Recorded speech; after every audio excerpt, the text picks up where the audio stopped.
कि भागवत क्या है, ये यंत्र की महिमा है कि नहीं कि भाई आप यहाँ से बटन दबाए, आप पूरे देश विदेश में भेज सकते हो कि भागवत कथा में ये वर्णन चल रहा है ना।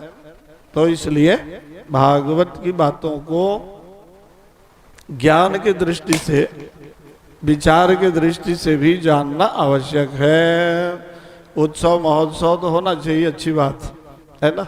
तो भगवान के जन्मोत्सव में भी या महोत्सव मनाना है, लेकिन पहले चिंतन करो कि भगवान कैसे भारत देश में अवतार लेते हैं, या किस कुल परंपरा में, किस वंश में, किन के घर में भगवान पुत्र बनते हैं। इस बात को बताने के लिए ये सुखदेव जी राजा परीक्षित को कथा बता रहे हैं कि भाई अयोध्या के सब लोग राजा थे, है नहीं।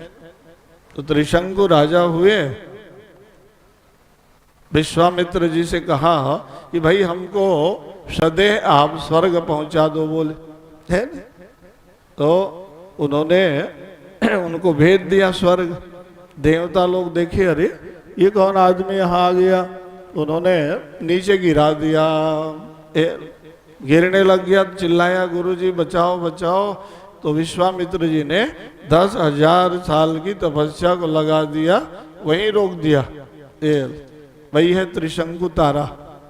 गांव के लोग बोलते हो ना, नागर कुटेला है, क्यों भाई छोटू मुंगेली वाले क्या बोलते हो गांव में, है ना, तारा दिखता है ना, उसको नाम दे दिए हो, है, तो वहीं रोकवा दिया। तो वशिष्ठ और विश्वामित्र जी की इसीलिए फिर द्वंद्व भी हो गया। देख रहे, बड़े वैज्ञानिक थे लोग, आपस में पद पाने के लिए संघर्ष हो जाता है। विश्वामित्र जी को वशिष्ठ जी महाराज ये कहते थे आइए आइए राजर्षि पधारिए। अब वो चाहते थे कि मेरे को ये ब्रह्मा ऋषि बोलते बोल, है ना। तो ब्रह्मा ऋषि की उपाधि ऐसी थोड़ी मिलेगा, बोल। वशिष्ठ जी महाराज ब्रह्मा ऋषि थे और विश्वामित्र जी राजर्षि थे, राजा ऋषि, है ना। तो उनके यहाँ 100 पुत्रों को मरवा दिया। देख लो, विश्वामित्र जी तपस्या के बल पर, या वशिष्ठ जी कैसे ज्ञानी थे कि उन्होंने क्या अनधिकृत उपाधि नहीं दिया। 100 पुत्र मारे गए। ध्यान दो इतिहास कैसे बनता है।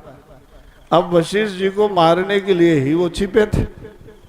अरुंधति मतलब उसकी धर्म पत्नी रो रही थी विलाप करके, हे भगवान मेरे इतने सब पुत्र मारे गए। वशिष्ठ जी ने कहा, अरुंधति अरे तुम पुत्र योग में रो रहे हो, थोड़ी देर बाद अब मेरे भी मृत्यु होने वाला है, बोले, पति के योग में रोना पड़ेगा, बोले।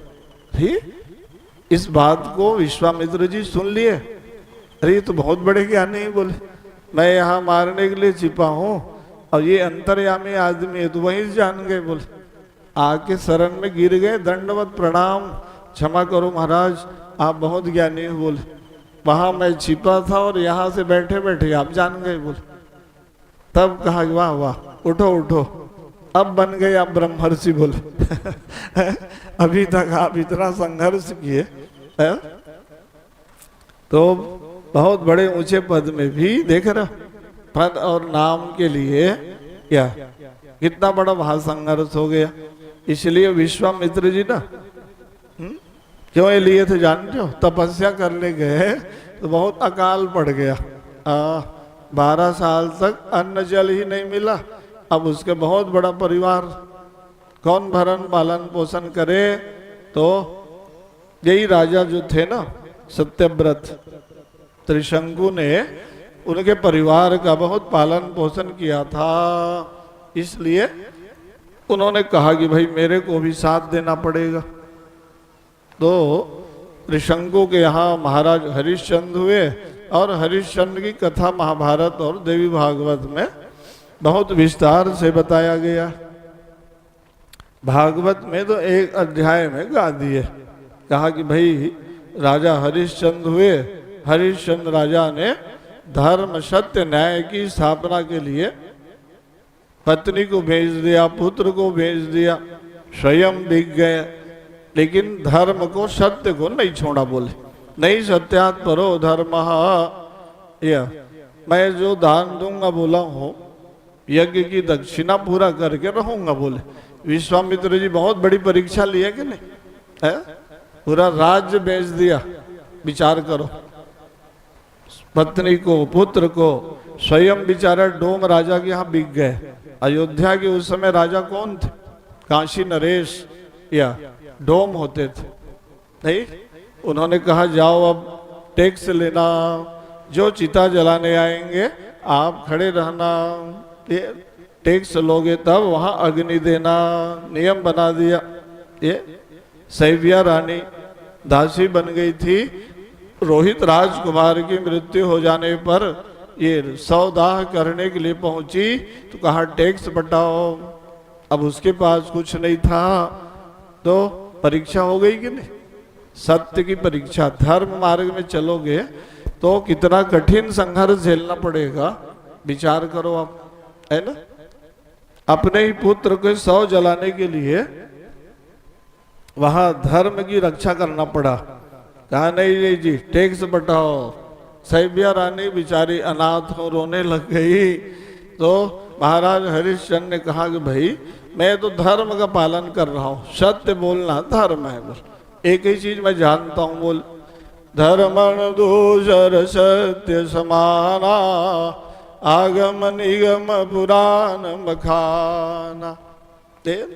इतना बड़ा धर्म की रक्षा, सत्य बोलना महान बड़े धर्म है। तो देवता लोग प्रसन्न हो गए, वाह वाह हरिश्चंद्र राजा बड़े धर्मशील हो, सत्यवादी हो। आकाश मार्ग से देवता अमृत बरसाने लग गए। इंद्र ब्रह्मा वरुण देवता सब प्रकट हो गए। बोलो भक्तवत्सल भगवान की। अमृत बरसा दिए। रोहित राजकुमार जीवित होके बैठ गया। लो अब जाओ आप राजा बन जाओ, सैव्या रानी बन जाए, आपका राज्य चलेगा, बोल दिए देवता लोग। नहीं तो हरिश्चंद्र राजा ने अपना इतिहास बना लिया कि धर्म पालन करने से राज्य भी, पत्नी, पुत्र सब वापस मिल गया। बोले नहीं तब तो पूरा कथा गा रहे हो, यहाँ तो संक्षिप्त में गाया। देवी भागवत हम अभी कथा सुनाए, बहुत विस्तार से गाना पड़ा। महाभारत में, अन्य पुराणों में राजा हरिश्चंद्र का इतिहास बन गया कि भारत के सम्राट ऐसे होते थे, तब उनकी कथा को यहाँ पुराणों में गाया गया। अब अभी के राजा कैसे हैं उसको आप लोग जानो। ये शासक जो है इनका दिन रात टीवी पेपर में आता है, यहाँ करोड़ रुपया खा दिए, वहाँ 50 करोड़ गायब कर दिए, यहाँ 25 करोड़ उड़ा दिए। इनका कोई इतिहास गाएगा? इनकी कथा कौन गाएगा? ये तो एक ही बार में पूरा शासन को खत्म कर देते हैं। 5-10 साल सरकार चलाते हैं, सब यहाँ से वहाँ।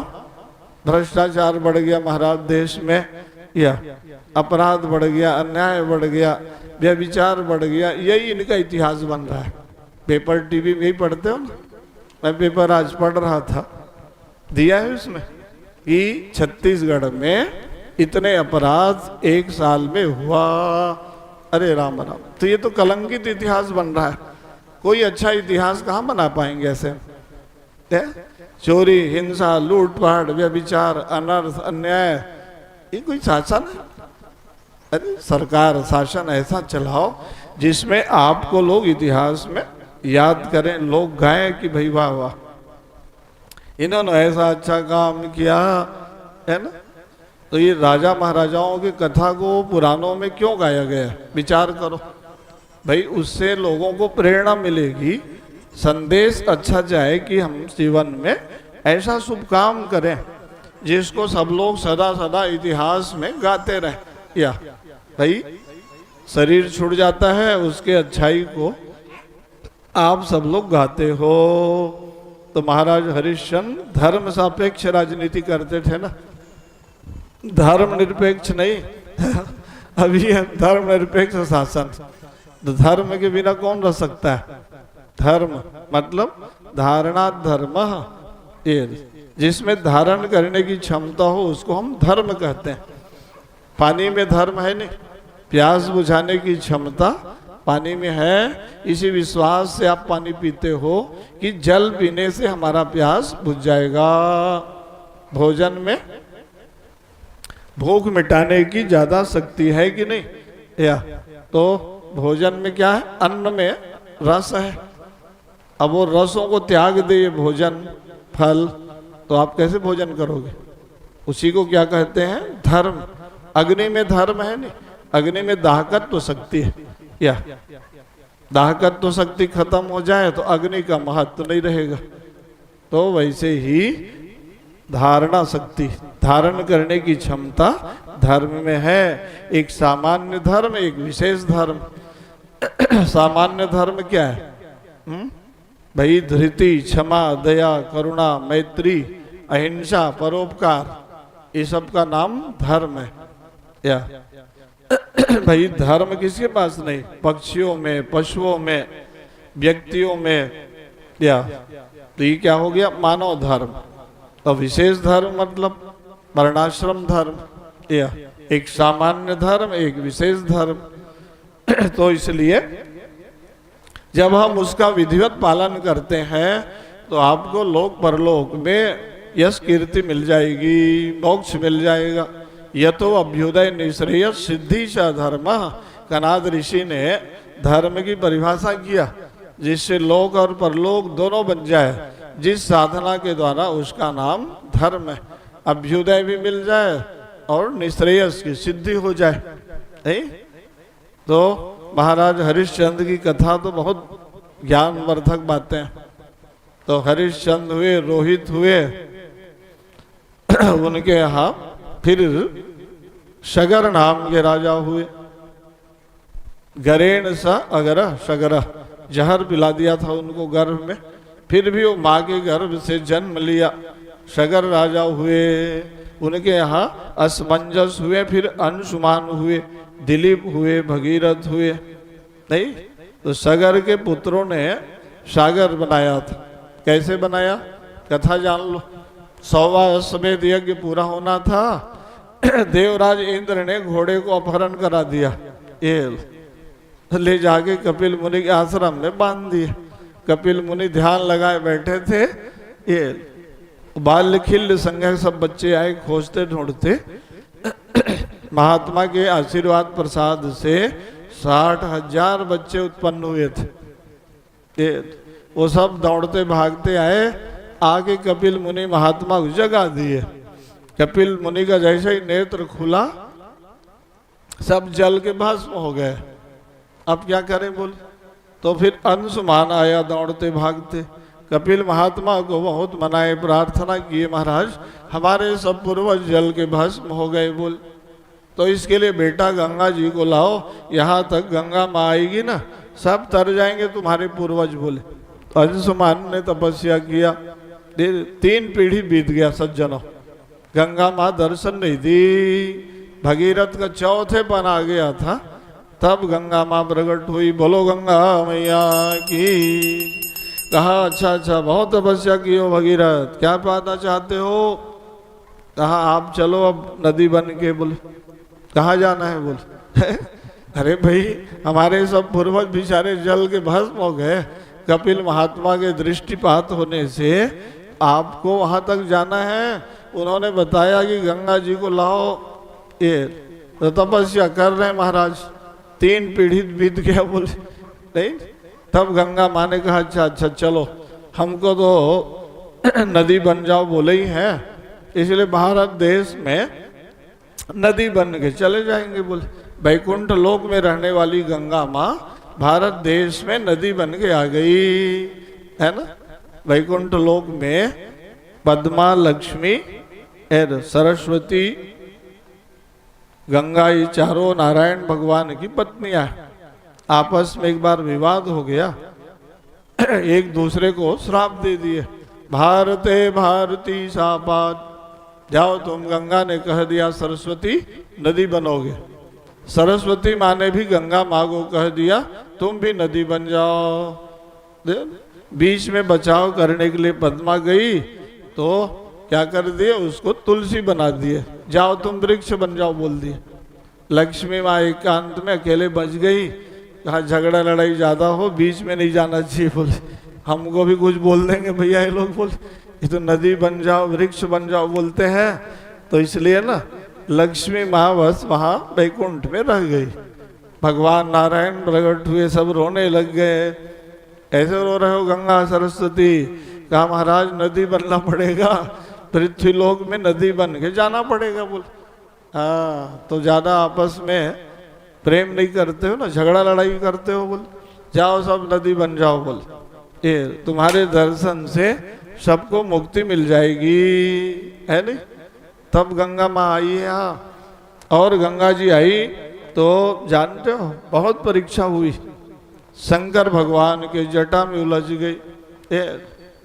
जन्नू महात्मा ने पान कर लिया तो इतने जगह तपस्या करना पड़ा भगीरथ राजा को। तब गंगा जी भारत में आई सज्जनों। इसलिए गंगा माँ को रोज प्रणाम किया करो, रोज पूजा किया करो, रोज जलपान कर लिया करो। जिसके पास गंगा जल है रोज पूजा के समय एक चम्मच निकाले, हर गंगे करके पी लिए तो उससे क्या होगा? सकल आदि व्याधि भय पीड़ा का निवारण हो जाएगा। हृदय आपका निर्मल रहेगा। भगवान के चरणों में प्रेम भक्ति अनुराग ज्यादा बढ़ जाएगा। गंगा जल जो है ना, सारे विश्व में सबसे महान जल कौन है? एक बार सम्मेलन हुआ तो संत महात्मा लोग बोले भाई नर्मदा जी का जल सबसे ऊंचा है। बोले अच्छा? तो लोगों ने पूछा गंगा जल का क्या होगा? बोले अरे गंगा जल जल नहीं है, ये क्या है?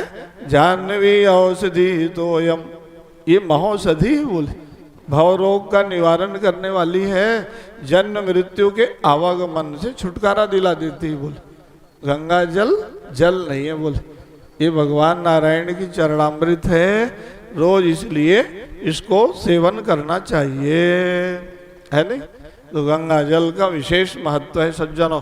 भारत देश में ही गंगा जल है। चीन, अमेरिका, जापान, रूस, इंग्लैंड वाले एक बाटल गंगा जल लेने के लिए तरसते हैं।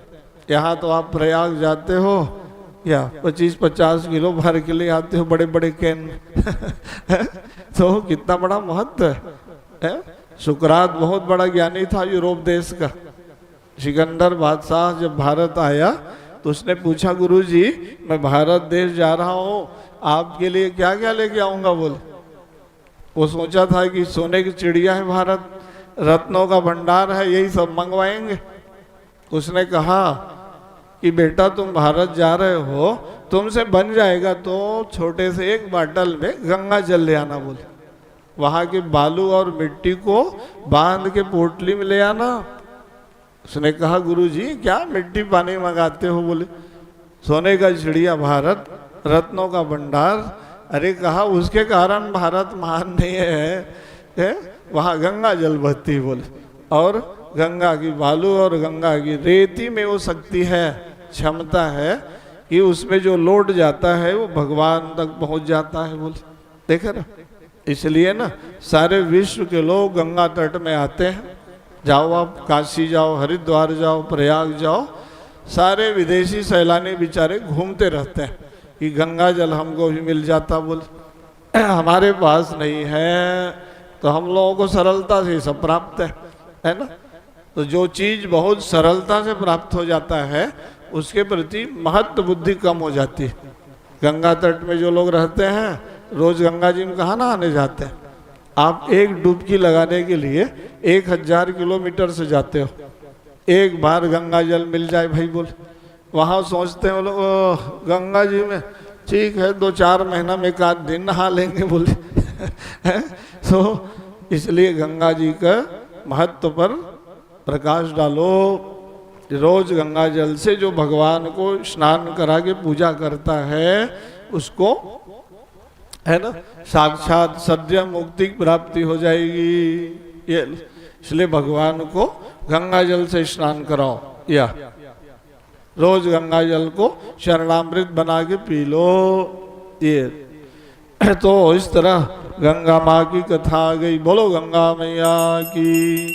नमामि गंगे तव पाद पंकजम सुरासुरैर्वन्दित पाद सेवितम भुक्तिं च मुक्तिं च ददासि नित्यं भावानुसारेण सदा नराणाम। जिस भाव से आप गंगा तट में चले जाओ सब कामनाओं की पूर्ति हो जाती है नहीं? तो गंगा माँ हमारे देश में अविरल निर्मल धारा बहता रहे, उसके लिए रोज भगवान से प्रार्थना कर दिया करो, नहीं तो प्रदूषण का युग है सज्जनों। हाँ, सारे नदियों का जल इस समय विषाक्त हो गया है। यमुना जी की सफाई का अभियान चल रहा है, या गंगा जी को तो 60 साल से सफाई कर रहे हैं लोग। जो भी सरकार आती है वो बताते बस है कि महाराज 1 अरब रुपया लग गया, बोल वाराणसी में लगाए, हरिद्वार में लगाए, या तो गंगा जी में प्रदूषण कौन बढ़ाता है? ये विचार करो आप। साले गंदगी को फैक्ट्री, कल कारखाना, उद्योग हजारों खोल दिए आप, सबको वहाँ गंगा जी में डाल देते हो, तो माँ गंगा परेशान है कि नहीं? ये अपने भौतिक सुख सुविधा पाने के लिए देख रहा इतना बड़ा दुरुपयोग। किसी भी देश के पास यदि गंगा जल रहे तो इसको धरोहर समझ के ज्यादा संरक्षित करोगे कि नहीं? ये ऐसी प्रदूषण फैलाओगे। हरिद्वार में उसके ऊपर जाते हो, टेहरी बांध बांध दिए लोग, नहीं? अंग्रेजों ने भी उसको मना किया था उस समय, ये ऐसा भैया बांध मत बांधो, ये गंगा जी को बांध नहर सुरंग में डाल दोगे बोले, तो इसकी धारा कैसे बहेगी हरिद्वार में? बोले भाई जैसे आपके गले को बांध दिया जाए तो शरीर में रक्त का संचार कैसे होगा? नस नाड़ी में जब रक्त बहते रहता है तो शरीर स्वस्थ रहता है। या गंगा जी को वहीं बांध दिए, बताओ, शिरोभाग उत्तराखंड वहां बांध दिए और नीचे में अब गंगा जलता, धारा कमजोर हो गई, नहीं? तो इसलिए वहां गंगा जी का महत्व, गंगा सहस्त्र नाम बना है, 1008 नाम गंगा जी के। किसी को नाम जपना है तो बैठ जाओ, सहस्त्र नाम पढ़ने लग जाओ, ये सहस्त्र नाम। तो इनके यहाँ फिर वंश में दीर्घ बाहु, खटवांग, दिलीप, रघु, अज, ये फिर अज के यहाँ इंदुमती नाम की भार्या से महाराज दशरथ हुए। अयोध्या में महाराज दशरथ का राज्य प्रसिद्ध हो गया। वाह वाह! महाराज दशरथ कैसे राजा थे जिनके यहाँ धन संपदा बहुत थी, अट्टालिका भवन बहुत बड़े बड़े थे, रानियां बड़े विदुषी थी, प्रजापुरवासी भले आज्ञाकारी धर्मशील थे, सेना बहुत बड़े फौज। एक ही बात की कमी थी उनके यहाँ, कोई पुत्र नहीं थे।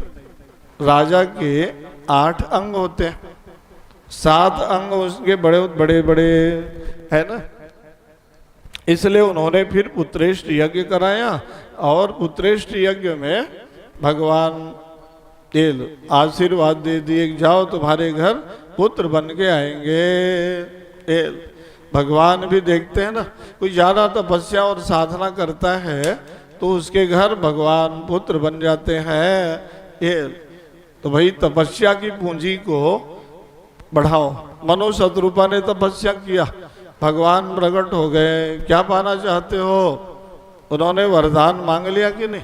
चाहो तुम्हें समान सुता प्रभु सन कवन दुराओ। महाराज आपके समान ही मुझे पुत्र चाहिए। बोले भगवान बोले भैया मेरे समान तो मैं ही हो सकता हूँ, अच्छा मांगते हो? बोले नील सरोरुह नील मणि। भगवान शंख चक्र गदा पद्म लिए चतुर्भुजी नारायण भगवान प्रकट हो गए। भारत देश के भक्त ऐसे होते थे जिनके पास भगवान प्रकट होते थे। अच्छा वरदान मांगो जी, क्या पाना है? महाराज आप पुत्र बन के आ जाना। बोले अच्छा कैसा पुत्र चाहिए? बोले आप ही के समान पुत्र होना चाहिए। बोले तो इसका मतलब है कि आप मुझे ही पुत्र बनाना चाहते हो, तो भाई अब ठीक है मैं ही पुत्र बन के आऊंगा। बोले तो वरदान दे दिए। इस समय यज्ञ के द्वारा भगवान का प्राकट्य होता है। तो भगवान कैसे पुत्र बनते हैं उसका वर्णन कर दिया भागवत में, रामायण में। नहीं अवसर बीत गया। तो मानस के आधार पे रामायण कहाँ बोला जाएगा? भागवत में तो एक श्लोक ही रामायण लिखाया कि भगवान रामचंद्र जी प्रकट हुए और माता पिता को संतुष्ट करके ये जंगल चल दिए, ऋषि मुनि महात्माओं को वरदान दिया, भक्तों का उद्धार किया, यज्ञ रक्षा किए, असुर दानव राक्षसों को मारकर भगवान ने राम राज्य की स्थापना कर दिया। एक श्लोक बोले यहाँ सुखदेव जी महाराज, गुरुवर थे त्यक्त राज्यम व्यचरद वनम पद्मपद्भाम प्रियाया पानीश्वर साक्षमाभ्याम कौशलेन्द्रो वतान्नः।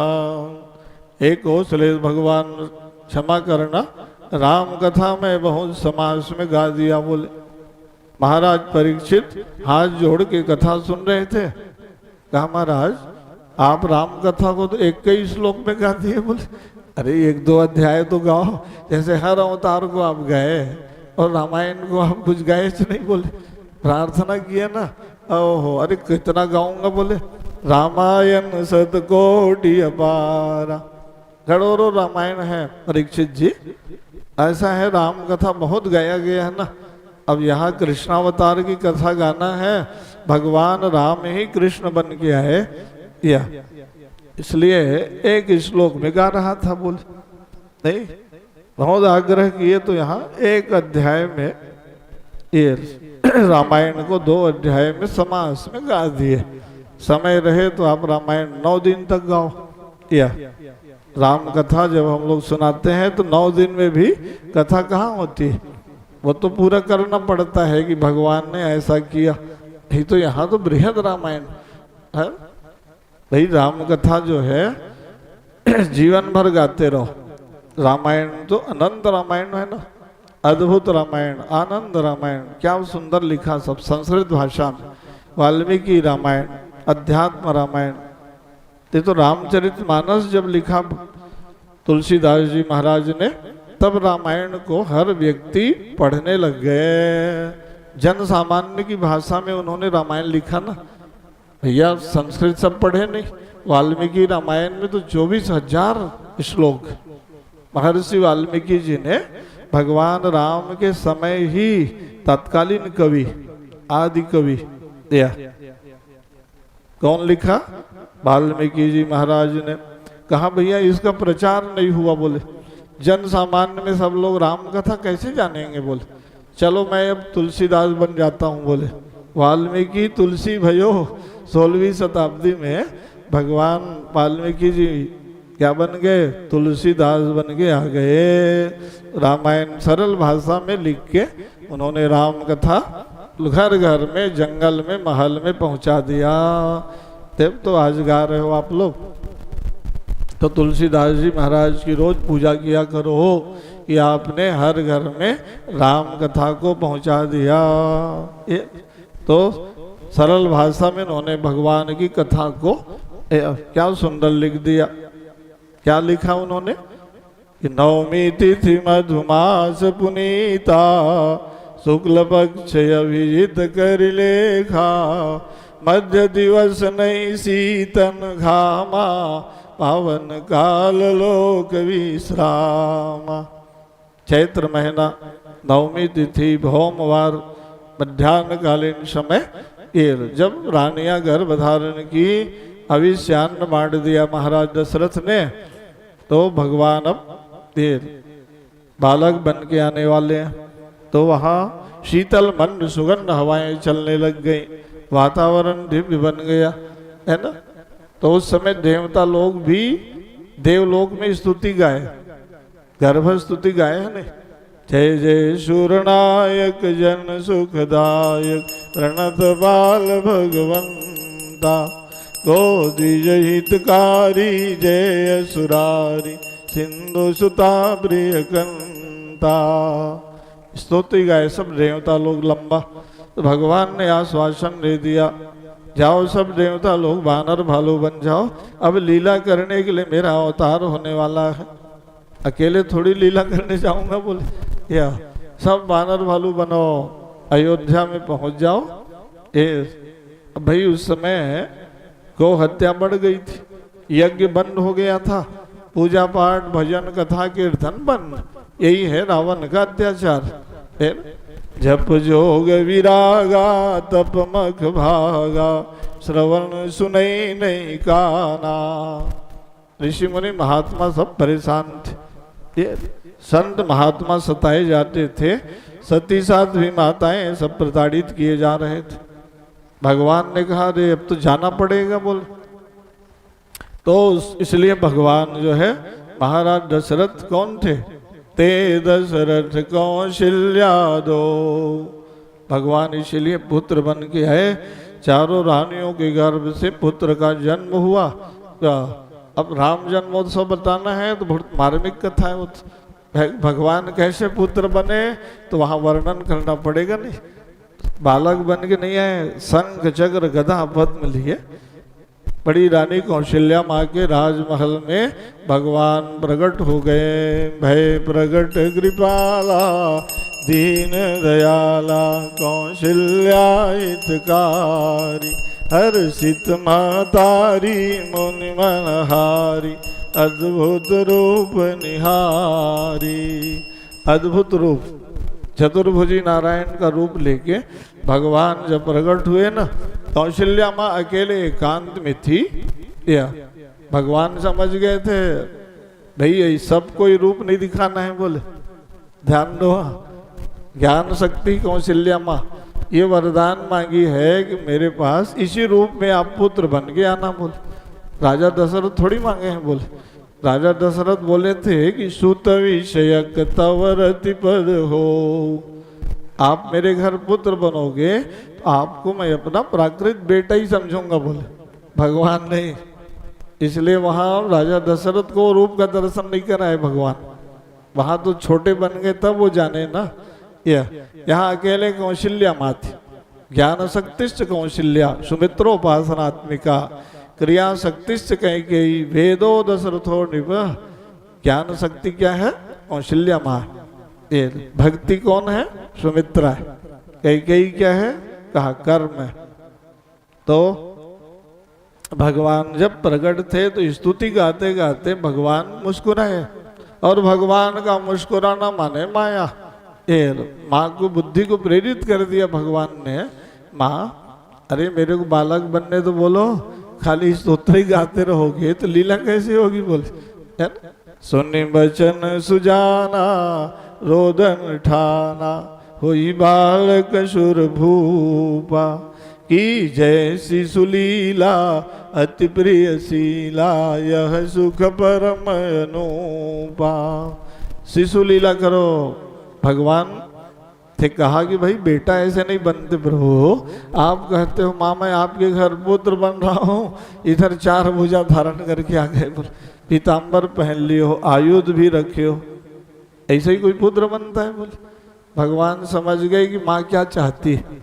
ये छोटा सा नन्हा सा रूप बनाए, पीताम्बर आयुध सबको त्याग दिया, नन्हा सा रूप बनाए, मंद मंद मधुर मुस्कान में भगवान हंसने लग गए।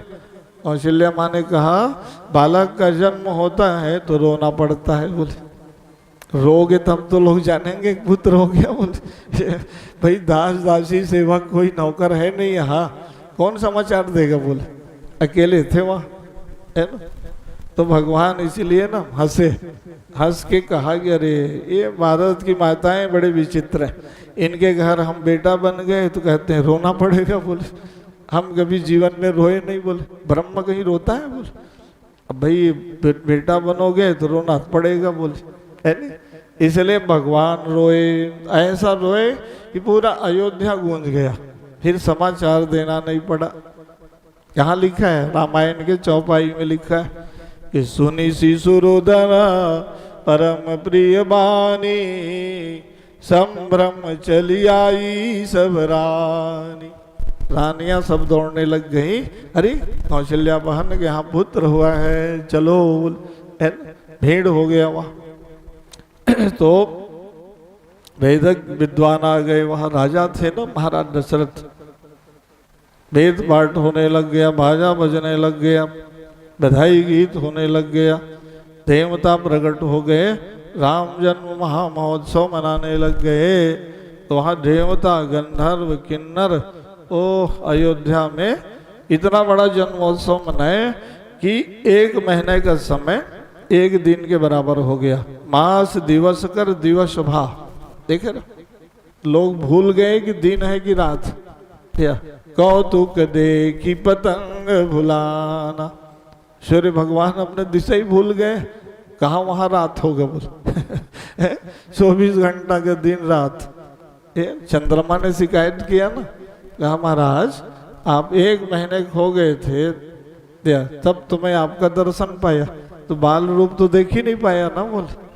भगवान ने कहा अच्छा ठीक है, इस बार जब भगवान अभी कन्हैया बनेंगे ना, तो भगवान ने कहा ठीक है अर्धरात्रि में आऊंगा बोले। इसीलिए भगवान आए थे कि चंद्रमा आके उदित रहेंगे, पूरा मेरे को देख लेना, बाल रूप का दर्शन करा दूंगा बोले। रामायण के समय रामचंद्र जी के अवतार में तुमको नहीं मिला ना बोले, इसीलिए चंद्रमा को दोनों अवतार में जोड़ दिया।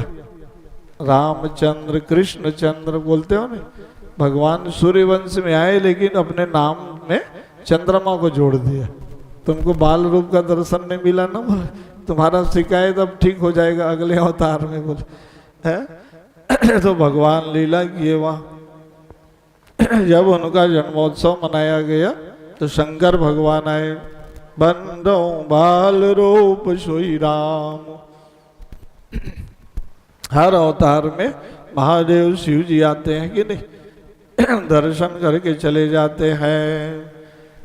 तो भारी लीला हुई वहाँ। जन्मोत्सव के बाद बाल लीला होती है वहाँ। ये राम कथा में बहुत मधुर सब बातें, इसलिए यहाँ मैं समाज में बोल दिया सज्जनों। भाई भगवान राम बड़े हुए, गुरुकुल में गए, सारे विद्या और कलाओं को सीखा, है ना। मर्यादा पुरुषोत्तम राम थे ना भगवान, इसलिए पदे पदे मर्यादा का उन्होंने बोध कराया लोगों को कि परिवार में, समाज में, देश में मर्यादा का पालन कैसे होना चाहिए, बड़े और छोटे का व्यवहार कैसा हो, यही तो मानव धर्म है बोल। रामो विग्रहवान धर्म, धर्म क्या है जानना है तो राम कथा से जुड़ जाओ। रामायण पढ़ने का तात्पर्य क्या है, परिवार में, समाज में, देश में कैसे वातावरण होना चाहिए, या भगवान राम ने अपने चरित्र के माध्यम से लीला करके लोगों को सिखा दिया। मर्त्यावतारस्त्विहमर्त शिक्षणम रक्षो वधायैवन केवलम विभो। हनुमान जी से लोगों ने पूछा क्यों भगवान राम का अवतार क्यों हुआ था, बोले अलग अलग सब कारण बताए।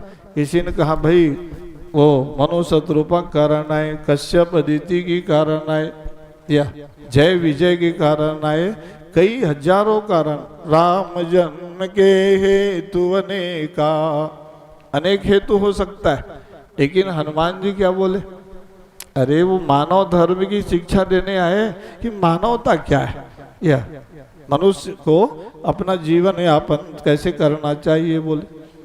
तो यही तो मानवीय गुण मूल्यों का संरक्षण प्रदान करना भगवान राम के अवतार का प्रयोजन है।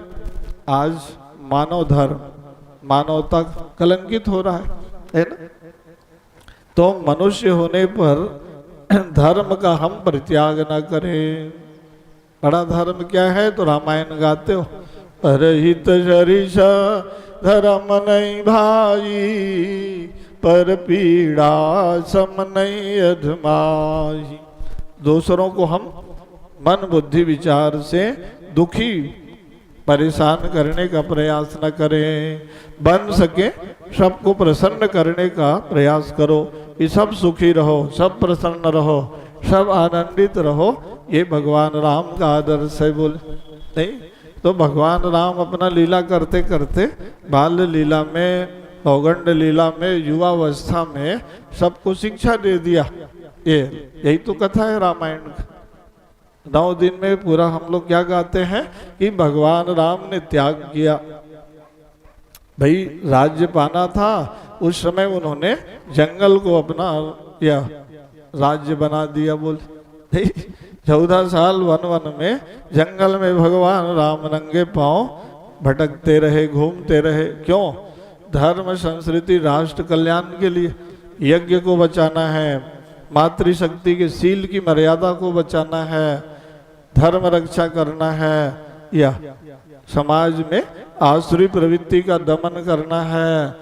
तो भाई राजा बनने से नहीं चलेगा। बोले राजगद्दी में बैठ जाऊंगा, लोग कहेंगे राजा दशरथ का पुत्र राम, इतने ही लोग जानेंगे। बोले देख रहे हो, भगवान राम को इसलिए विश्व में आज सम्मान प्राप्त हो रहा है। सज्जनों, ये तो आप लाखों साल पहले की कथा सुन रहे हो ना, रामायण अभी के थोड़ी।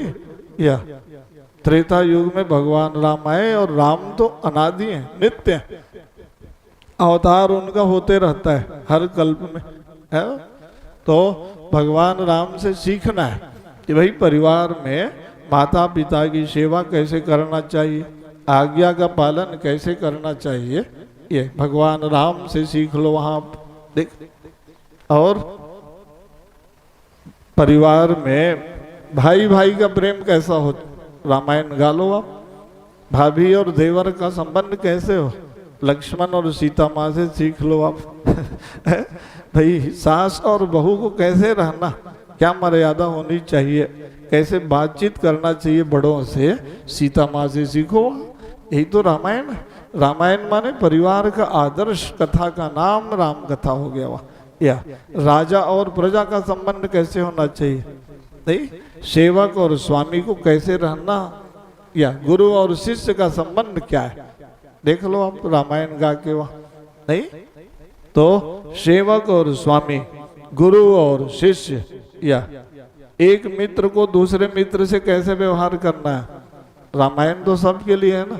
सखा ए सब सखा परम प्रिय मोरे, भगवान राम वानर भालुओं को कैसा प्रेम देते थे, ये मित्रता कैसे निभाना है, तो सुग्रीव से, ये विभीषण से भगवान राम ने कैसा प्रेम किया, देखो। तो ये तो रामायण तो अनंत है ना, पूरे परिवार और समाज की कथा का नाम राम कथा है। तो राम कथा गाते गाते हमको वहां से कुछ धारण करते रहना चाहिए, अनुसरण करना चाहिए कि भाई हमारे परिवार में द्वंद्व न बढ़े, संघर्ष न बढ़े, कटुता कलह न बढ़े, विद्वेष न बढ़े। इसलिए रामायण पढ़ना चाहिए, रामायण पढ़ के वहाँ से सीखना चाहिए कि हमारे परिवार में सुख, शांति, समृद्धि, सद्भाव और एकता कैसे बढ़े। भगवान राम ने लोगों को एकता के सूत्र में बांधा कि नहीं, जहाँ जहाँ विघटन आने वाला था वहाँ भगवान राम खड़े हो गए। या नहीं तो भाई राजा रानी, माता पिता दोनों आपस में लड़ पड़े। या राजा दशरथ बोलते थे कि राम जंगल नहीं जाएगा, कई कई माँ बोलती थी कि तपस्वी वेश में जाना पड़ेगा। घर में झगड़ा हो गया कि नहीं, इतना बड़ा द्वंद्व हो गया, कोई सामान्य लड़ाई।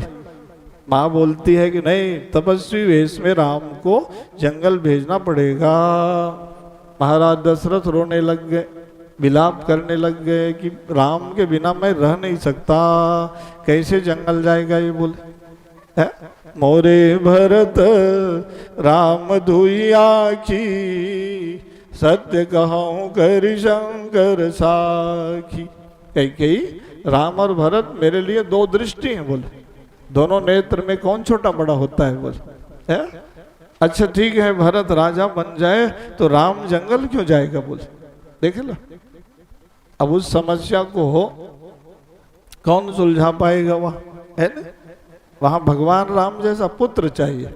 भगवान राम पहुँच गए, महाराज दशरथ को बोलने लग गए कि नहीं कि पिताजी, अरे काहे थोड़ी इस बात के लिए आप परेशान होते हो, भगवान राम कितने महान हैं।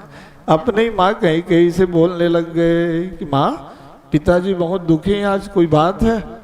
अरे कहा राम वरदान मांगो, वरदान मांगो। बोले वरदान मांग दिए तो अपना यहाँ मूर्छित हो गए बोले।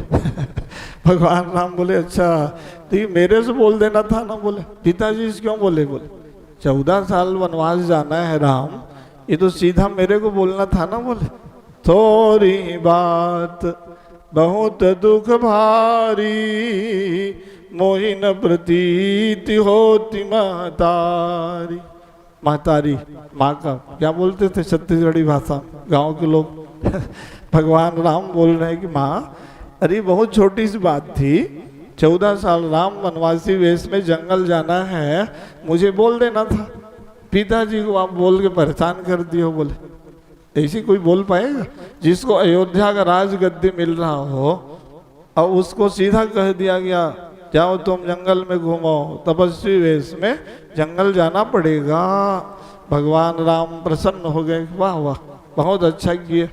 राजगद्दी माने लोहे का जंजीर बोले, बांध रहे थे मेरे को लोग, जैसे हाथी के बच्चे को लोहे के जंजीर से बांध दो और उसको कहीं छोड़ दो।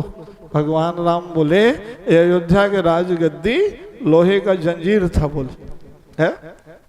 समाचार मिला कि तुमको जंगल जाना है तो भगवान राम प्रसन्न मुद्रा में हंसने लग गए। तब तो राम जी की पूजा पूरा विश्व कर रहा है सज्जनों, अभी तो छोटे छोटे पद के लिए लड़ते रहते हैं लोग।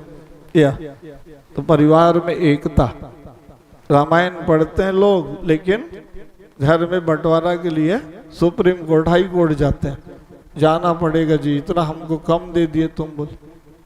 ये तो बहुत अच्छा परिवार, बांडे परिवार, आप लोगों को भाई भाई में बहुत प्रेम है ना, बहुत मिल के रहो, एकता भाईचारा अपनत्व सद्भाव परिवार में होना चाहिए, जिससे माता पिता संतुष्ट रहे। भाई पुत्र के द्वारा यदि माँ पिता को कष्ट मिल गया तो समझ लो फिर सारा धर्म कर्म खत्म। माता पिता जिसके यहाँ संतुष्ट हैं, पितु ही प्रमोद, भगवान राम ने कहा था ना कि तनय मातु पितु दोष निहारा, दुर्लभ जननी सकल संसारा, सोई जननी सोई सुत बड़ भागी, जे पितु मातु वचन अनुरागी।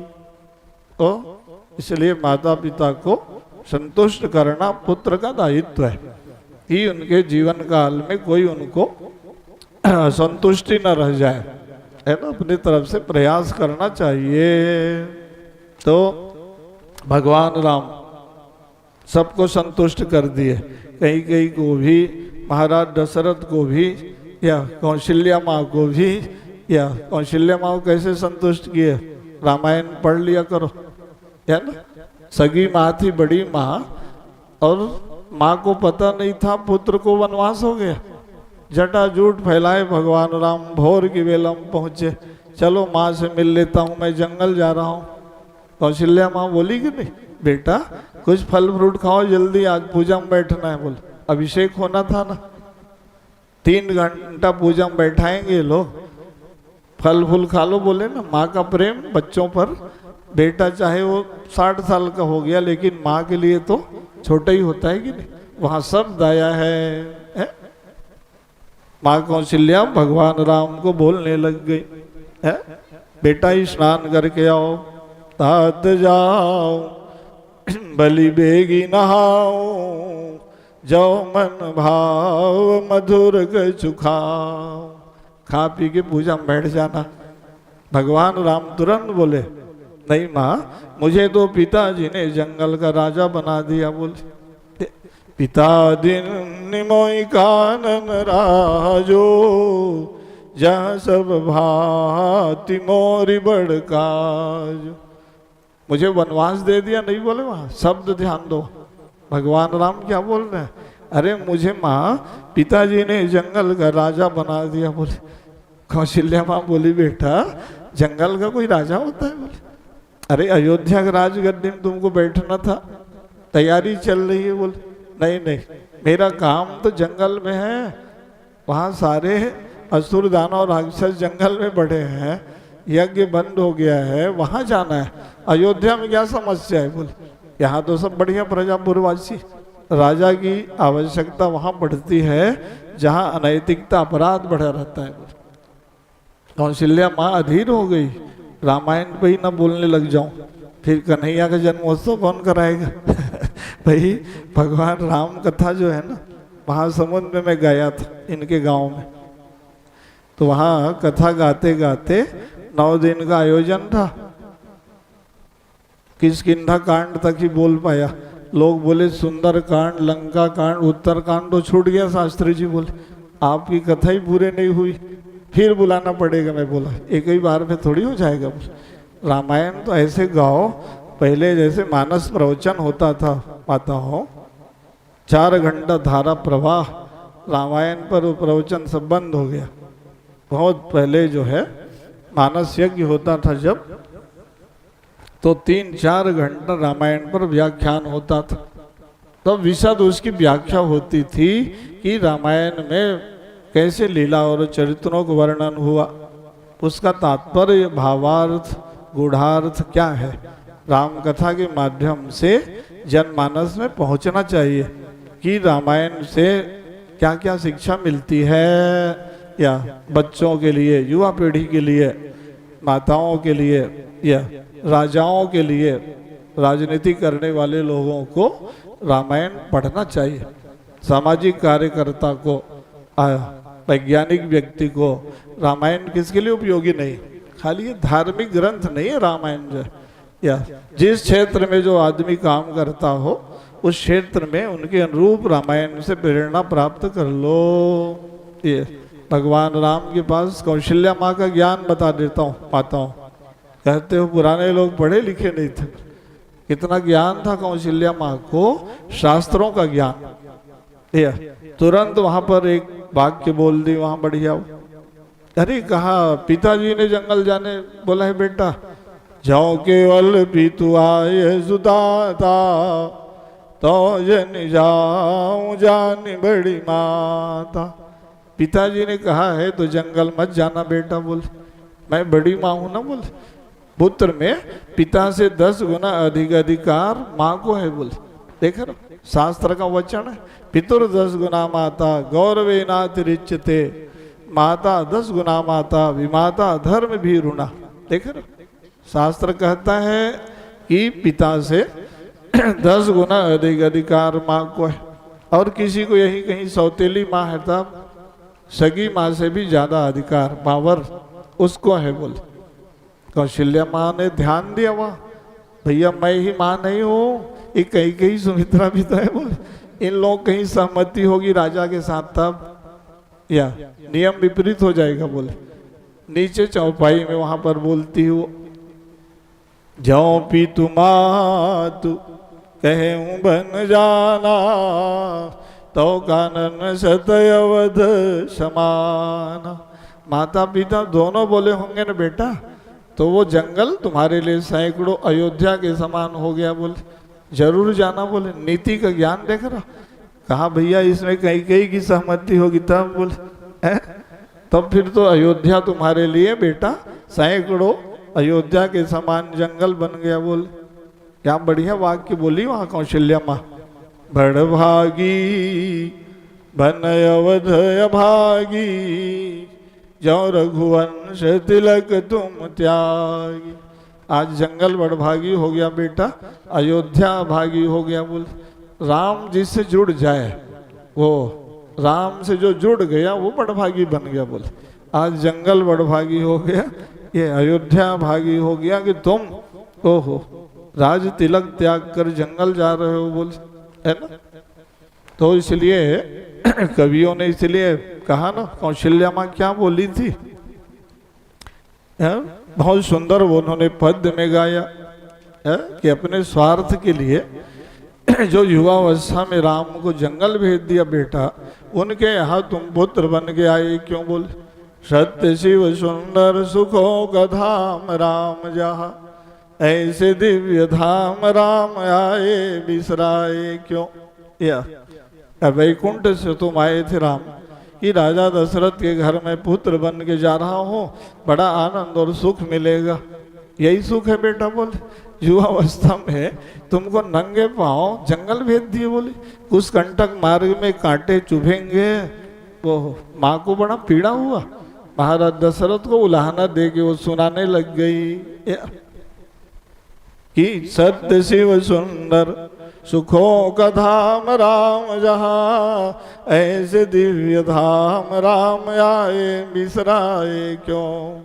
आना था मही में तो कहीं भी तुम आते लाल, या मुझे अभागिनी के गर्भ में न आना था, मेरे गर्भ से नहीं आना था राम। अरे आना था फिर कहीं कहीं के गर्भ में आते हैं, क्योंकि फिर वहां राज्य मिलता बेटा बोल। तो भगवान राम ने कहा नहीं माँ, ऐसा नहीं सोचना है। अरे आपका राम तो जन जन में प्रिय हो जाएगा। अभी लोग खाली अयोध्या का राजा जानेंगे, या और जब जंगल जाऊंगा ना तो सारे जन जन के मैं प्रिय बन जाऊंगा बोले। इसलिए भगवान राम से सीखना है। 14 साल जंगल से वापस आए तो ध्यान दीजिए आप, भगवान राम किसके पास मिले? कहीं कहीं माँ के पास मिले। पहले ही जाके प्रणाम किया, कहीं कहीं रोने लग गई, हृदय से लगा के चिपका ली। कहा बेटा राम भूल जाना, मैं जंगल भेज दिया। भगवान ने कहा माँ आप जंगल नहीं भेजते तो राम जनप्रिय कहाँ बनता बोले। तब तो उन्होंने कहा था ना कि दोष दे जननी जड़ते जिन हरि साधु सभा नहीं से। कहीं कहीं माँ को दोषी मत देना। अरे राम को तो महान बनाने के लिए उसने जंगल भेज दिया बोल, है ना। तो भगवान राम क्या क्या सिखा दिए लोगों को? युवावस्था में सदाचारी बनो, संयमवान बनो। या युवा पीढ़ी को संदेश दिया उन्होंने, ज्यादा नाम पद प्रतिष्ठा किसको मिलता है? जो सात्विक होता है, सदाचार संपन्न होता है, संयमवान होता है, वो बहुत आगे बढ़ जाएगा, है ना। भगवान युवावस्था में इसलिए 14 साल तक 14 इंद्रियों को उन्होंने जीत लिया, ये तात्पर्य था। तब तो रावण कुंभकर्ण मेघनाथ को मार पाए। या दशानन था कि नहीं रावण? जो 10 इंद्रियों में संयम रखे वही रावण को मार सकता है, सामान्य व्यक्ति नहीं। या इसलिए भगवान ने कहा कि भाई हमारा जंगल जाना मतलब क्या है? वासनाओं को जीत लेना बोले। क्षत्रिय थे राजा बन जाते हैं तो जितेंद्रिय बन के कैसे इन लोगों को मार पाऊंगा बोले। आसुरी प्रवृत्ति को, तमोगुण को जीतना था, है ना। तो भगवान अपने लीला करते करते सबको शिक्षा दे दिए कि सेवा, साधना, तप और ज्ञान का बल बड़ा होता है। रावण के पास तो सोने का लंका था ना, विचार करो। भगवान राम के पास क्या था? जंगल में वनवासी वेश राम। न यहाँ से वो सेना लेके गए न संपत्ति लेके गए, खाली हाथ गए थे कि नहीं? उन्होंने अपना सेना भी बना लिया और सेना में कोई रुपया का खर्चा भी नहीं किया। देख रहा बानर भालू कितने थे रामायण में, पढ़ो आप। पदोमय 18 जूथप बंदर, 18 पद्म की संख्या में उनके चीफ कमांडर लोग थे। छोटे मोटे टुकड़ी कितने थे तो शंकर भगवान एक बार बताने लग गए। कथा सुना रहे थे पार्वती माँ को ना, उन्होंने पूछा कि राम जी की सेना को देखे हो बोले। शंकर भगवान ने कहा हम तो देखे बोले। बानर कटक उमा में देखा। अच्छा अच्छा देखे हो महाराज, कितनी संख्या थी बता दो बोले। सो मूरख जो करण लेखा, लेखा जोखा करने जाए वो मूरख कहलाए बोले। कोई गिनती नहीं, असंख्य थे। तो भगवान राम की नीति देखो, न कोष खजाना से रुपया लगाया, न अपना सेना बनाए, बानर भालुओं को एकत्रित कर लिए और लंकेश रावण को जीत लिए। वो तो सोने के लंका में रहते थे ना। भगवान राम के पास क्या था? धर्म का बल था। या तब धर्म रथ का रामायण में निरूपण किया गया है। जाके असरथ हो दृढ़, विभीषण को भगवान राम ने उपदेश दिया ना। विभीषण ने देखा अरे ये वनवासी राम, भगवान राम बताओ, नहीं इनके पास हाथी घोड़ा रथ है, न सेना है, न संपत्ति है, लंकेश रावण को जीतना है बोले। रावण रथी बिरथ रघुवीरा, देखी विभीषण भयो अधीरा। विभीषण अधीर हो गया कि लंकेश रावण को कैसे जीत पाएंगे बोले। नहीं समझ पा रहे थे वो। भगवान राम ने बताया कि भाई हमारे पास विभीषण धर्म का बल है बोले। तो सबसे बड़ा बल धर्म का होता है बोले, धन से नहीं होगा बोले। ये विभीषण तुम बता रहे हो लंकेश रावण, लेकिन वहां सदाचार का बल नहीं है बोले। या दुराचारी व्यभिचारी ऐसे व्यक्ति कहीं जीत पाएगा सात्विक सदाचारी से बोले। है ना। तो ये सब भगवान राम की कथा है। अब रामायण पर तो भैया ज्यादा समय तक बोल दिया मैं तो बोला था 10 मिनट में राम कथा हो जाता है कि भगवान राम हुए लीला कर दिए बोले, है ना? तो ज्ञान देने के लिए ना, या रामायण को रोज पढ़ो। माताओं बच्चों को रामायण पढ़ाने का अभ्यास कराओ। कल जो जने हुए हैं बच्चों को, रिंकू कहाँ गए वो लोग? कथा मेरे पास बैठा हूँ, बैठे हैं, ठीक, बहुत अच्छा। तो 5 दोहा रामायण सबको घर में पढ़ना है, या रात को पढ़ाई लिखाई खूब करो। लेकिन पढ़ते पढ़ते जब मन ज्यादा या थक जाए तो रामायण निकाल के पढ़ने लग जाओ। आज इनके यहाँ क्या नाम, समीर जी, इनके पुत्र हमसे मिले तो उन्होंने बताया कि गुरुजी जब पढ़ते पढ़ते हम थोड़ा मानसिक शांति चाहते हैं तो हम हनुमान चालीसा पढ़ लेते हैं। बोले बहुत बढ़िया। मैं बोला उसको आज हनुमान चालीसा का प्रभारी बनाया हूँ। कहाँ है पता नहीं, अभी जो है इधर गायब। आज मैं उनको दायित्व दिया कि शाम को, आज शनिवार है, हनुमान चालीसा समूह में सबको पाठ करना है। उसका दायित्व लेके आया मेरे पास। वो कितने बच्चे बैठाएंगे मैं थोड़ा आखिरी में देखता हूँ। उन्होंने दायित्व लिया है, इस सब बच्चों को बैठाना मेरा आज काम रहेगा। बोले तो मैं पूछूंगा, बोला हूँ कि हनुमान चालीसा कितने बच्चे पढ़ते हैं और कितने लोगों को याद है। नहीं याद है उनको पुस्तक दे दिया जाएगा, उसमें क्या बात। तो रोज बच्चों को हनुमान चालीसा पाठ पढ़ने से उनके पास, जानते हो, मानसिक संतुलन अच्छा रहेगा, धैर्य का बल बढ़ेगा, प्रज्ञा शक्ति तेज रहेगा, मन बुद्धि विचार स्थिर रहेगा। ये कोई सामान्य चीज है। तो इसलिए मानसिक हो कि आध्यात्मिक हो, सब प्रकार से लाभ प्राप्त करने के लिए हनुमान चालीसा पढ़ो, रामायण को पढ़ो। हर घर में रामायण होना चाहिए। राम राज्य कैसे आएगा? भगवान शंकराचार्य जी बोलते हैं, बोल रहे हैं कि भव्य भारत, दिव्य भारत, हिंदू राष्ट्र भारत।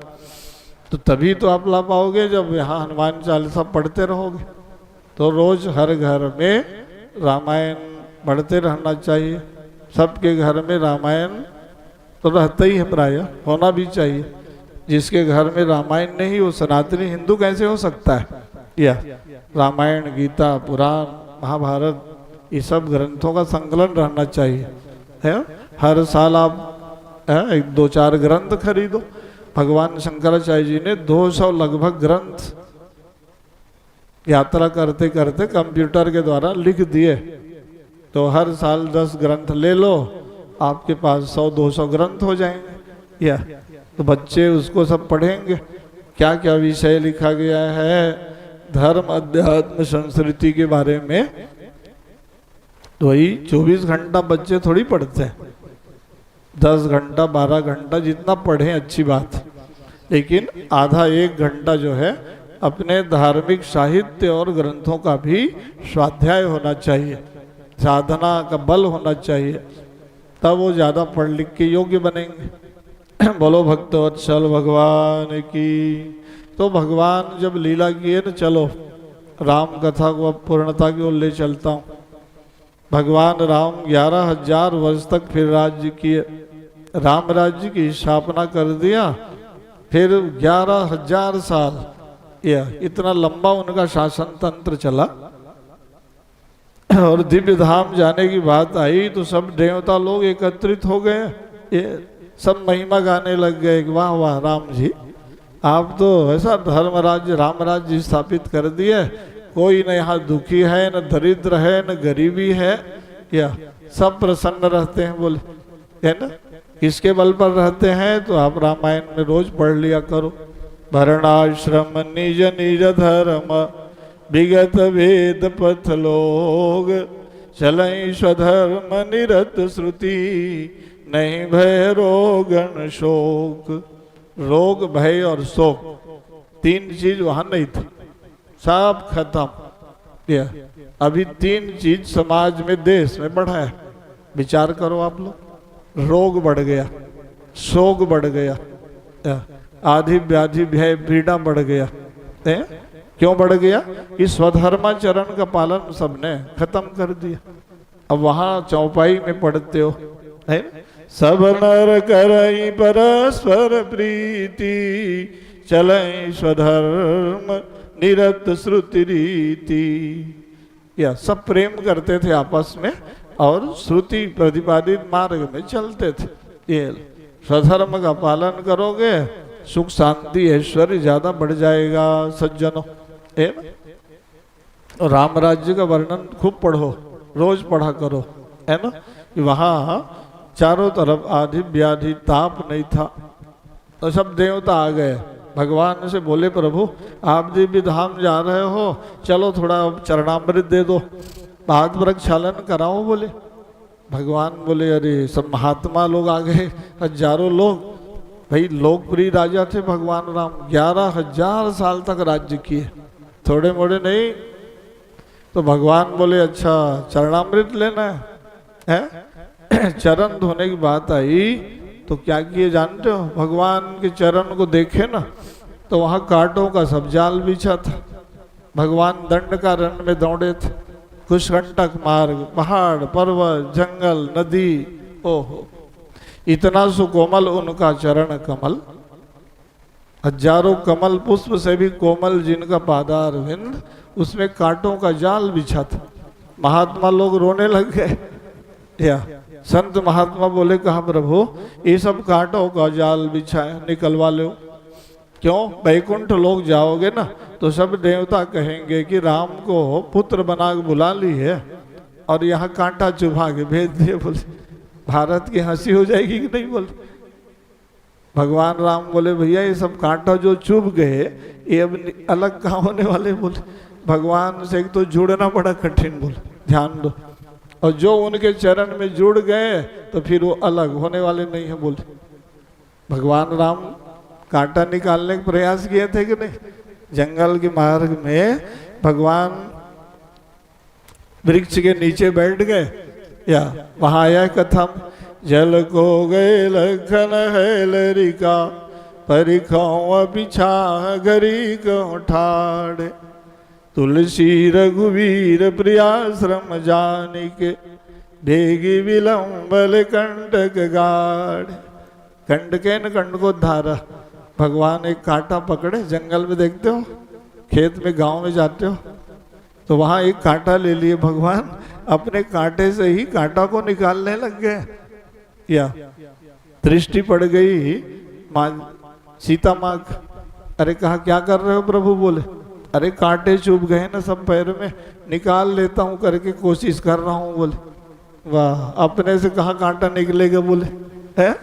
अरे जो कांटा भगवान के चरणों में जुड़ गए वो अलग होने वाले नहीं है। सीता माँ बोली लाओ हम निकाल देते हैं। बोले अरे सीता माँ माने जानते हो, जानकी माने भक्ति, भक्ति जो है जीव को भगवान से जोड़ती। बोले ये कहाँ अलग कर पाओगे तुम? बोले वैराग्य का प्रतीक है लक्ष्मण, और लक्ष्मण भाई गए हैं अभी जंगल में पानी लाने, उसको बताना भी मत भूल के बोले कि प्रभु भैया राम के चरणों में कांटा चुभे। बोले वो तो पृथ्वी पलट देगा। बोले शेषावतार है ना, बोले सबका भार उसी के ऊपर है, कहीं वो जानेगा कि भैया राम के चरणों में कांटे चुभ गए तो फिर जान लो। बोले चर्चा भी मत करना भूल के, या इसलिए ना वो सब कांटा नहीं निकले, भगवान राम ने प्रयास किया था। तो आज संत महात्माओं से कहा भैया ये कांटे चुभे रहने दो, भगवान राम को लोग तभी तो याद करेंगे। बोले उन्होंने धर्म राष्ट्र समाज कल्याण के लिए कांटा चुभाया, कहीं ये कांटा निकल गए तो राजा महाराजा बहुत होते हैं इतिहास में, कौन याद करता है? बोले भगवान इसीलिए ना कहा ठीक है भारत देश के कांटे भी भाग्यशाली हमारे साथ बैकुंठ पहुंच जाएंगे। बोले नहीं निकलवाए कांटा, तो इसीलिए उनको याद पूरा विश्व याद कर रहा है कि राजा कैसे होना चाहिए। बोले या शासक कैसे होना चाहिए, पुत्र कैसे होना चाहिए, भाई कैसे होना चाहिए। देख रहे हो भरत भाई जब राजा बनने लग गए, बात आई तो भगवान राम का बड़प्पन देखो, बड़े भाई देख कहा तुरंत भरत प्राण प्रिय पावई राजो, विधि सब विधि मोहि सन्मुख आजो। क्या उदारता है, कहा भरत राजा बन जाए तो मेरे को तो ज्यादा बड़ाई मिलेगी। बोले भैया कैसे? लोग पूछे अरे भरत राजा बन जाएगा तो आपको क्या फायदा? राम जी बोले अरे लोग कहेंगे कि राजा साहब के बड़े भैया आ रहे हैं तो मैं बड़ा हुआ कि नहीं? बोले लोग बोले ओहो ये तो महान आदमी। बोले ये कहते हैं भरत भाई राजा बन जाए, लोग मेरे को कहेंगे राजा साहब के बड़े भाई साहब आ रहे हैं, ये तो अच्छा ही है। बोले ऐसी उदारता रहेगी तब परिवार में एकता रहती, प्रेम रहता है, त्याग का बल ऊंचा होना चाहिए ना। यहाँ तो स्वार्थ टकरा रहा है हर आदमी का, या अर्थ के नाम पर अनर्थ बढ़ जाता है। इसलिए जो है उन्होंने बांध दिया परिवार को, समाज को, देश को। एक राम कथा में वो क्षमता है इस सबको एकता के सूत्र में बांध देती सज्जनों। इसलिए माताओं बच्चों को रामायण पढ़ने का अभ्यास कराओ, बचपना से ही वो घर में बैठ जाएं। सस्वर जब रामायण का घर में गान होता है जानते हो, वो घर तीर्थ बन जाता है। या हम लोग ऐसे ही नहीं, हम लोग रामायण थोड़ी सुना रहे हैं, बच्चों को बता दे रहता हूँ। हम लोग जब छोटे छोटे थे तो हमारे बाबा जी बड़े ऋषि, ये पद्मा लोग सब देखे हैं बाबा जी को, इनके गाँव में बहुत संकट झेल के वो बताओ, उस समय गाड़ी बैला नहीं, पैदल चल के जाते थे। सन कपाट घोड़ा में चढ़ जाते थे बाबा। बरसात के दिन बाबा जी बोलते थे महाराज सावनी पूजा करना है। 1 महीना जाके पार्थिव शिवलिंग बना के पूजा करा देते थे। अभी के ऐसे कोई पंडित कर पाएगा? 1 महीना तक रह जाना, रोज पूजा कराना। तो वो हम लोगों को बचपना में ही तीसरी चौथी नहीं पढ़ते थे, उस समय घर में नियम बना दिया उन्होंने, 12 महीना रामायण पढ़ना पड़ेगा। बड़े भैया जी लोग देखते हो जो आचार्य जी, शास्त्री जी, यह वो तीसरी पढ़ते थे, पूरा रामायण गाना आता था, धड़ धड़ धड़ धड़ रामायण पढ़ के सुना देते थे। है? तो क्या मतलब, बच्चों को उन्होंने अभ्यास करा दिया। पूरा रामायण 5वीं पढ़ते तक सबको बोलना आ गया। हम जब 6वीं पढ़ते थे, मऊ गांव में नवधा रामायण हो रहा था। झिरिया, तुमा, मऊ, चंदनू आप लोग जानते हो, भैया बैठे हैं वो घुघराली वाले। मऊ में प्रवचन, ये 6वीं पढ़ रहे थे, भरी सभा में माइक में रामायण बोल के हम आ गए वहाँ से। वहाँ के लोग अभी याद कर रहे थे। मऊ उसी गांव में अभी भागवत सुनाने गया 40 साल बाद, तो लोग बोले कि आप 6वीं पढ़ते थे, रामायण आगे यहाँ प्रवचन दे के आप चले गए। बोले आपके बाबा जी लाए थे, छोटे थे, मधुर कंठ, माइक लिए आप खड़े हो गए। बोले तो किसके बल पर हुआ? बाबा जी की बात सब लोग माने कि नहीं? 12 महीना रामायण पढ़ना पड़ेगा, नियम बना दिया उन्होंने कि ये भोजन के बाद सब लोग बैठ जाओ। यह है परिवार की एकता। अभी आप लोग बच्चों को मोबाइल दे दे रहते हो, हाँ खेलो बेटा, जाओ घूमो। बोल अरे उनको बैठाओ अपने पास, स्वयं पढ़ो तब वो पढ़ेंगे। आप सोचते हो कि बच्चे लोग नहीं पढ़ते महाराज, तो आप कौन सा पढ़ते हो? अरे स्वयं वहाँ बैठो उनके पास, उनको अभ्यास कराओ। यहाँ बेटा आधा घंटा बैठना है, चलो भगवान के पास 15 मिनट बैठ के सामूहिक हनुमान चालीसा पढ़ेंगे, तो हर घर में अपने आप बच्चे पढ़ने लग जाएंगे। आप खुद करते नहीं हो, बच्चों को दोष देते हो। बच्चे नहीं करते महाराज जी, तो आप क्या करते हो? स्वयं उनके साथ आपको बैठना पड़ेगा। तो मैं ऐसे नहीं बोल रहा हूँ, मैं आप पता कर लो। ये बाबू कहाँ है, वो मुंगेली वाले हमारे हरिहर जी सेवा में लगे हैं, वो जानते हैं। घर जाते हैं कभी ना, तो शाम को रामायण और हनुमान चालीसा चलते रहता है। वो जान गए कि चाचा जी घर में रहें कि मत रहें, बच्चों को करना पड़ेगा। अनिवार्य नियम में वो व्यवस्था में आ गया है, अब बोलना नहीं पड़ेगा। शुरू में क्या है, अभ्यास कराना पड़ता है, दृढ़ता पूर्वक, अनुशासन पूर्वक और प्रेम पूर्वक बच्चों को लगाना पड़ेगा। फिर वो स्वस्फूर्त हृदय से करने लग जाते हैं, फिर बोलना नहीं पड़ेगा। समय हो गया, 7 बज गया, हाँ सब लोग बैठ जाओ। तो ये काम सबको करना पड़ेगा। कथा इसे ही सुनने से, गाने से नहीं होगा, प्रैक्टिकल होना चाहिए, व्यवहारिक होना चाहिए कि उस कथा का तात्पर्य हमारे जीवन में, परिवार में, समाज में, क्षेत्र में पढ़ना चाहिए कि हम व्यवहारिक रूप से उसको कैसे भूतल पर धारण करें, या तब तो हम लोगों का ये सब राम कथा भागवत कथा गाना सार्थक होगा ना। बोलो भक्तवत्सल भगवान की। तो भगवान राम के बैकुंठ गए, देवता लोग फूल बरसाए, जय जयकार होने लग गया। बोलो भक्तवत्सल भगवान की। तो ये सब सूर्य वंश में राजाओं का सब इतिहास आपने सुना। बोलो राजा रामचंद्र की।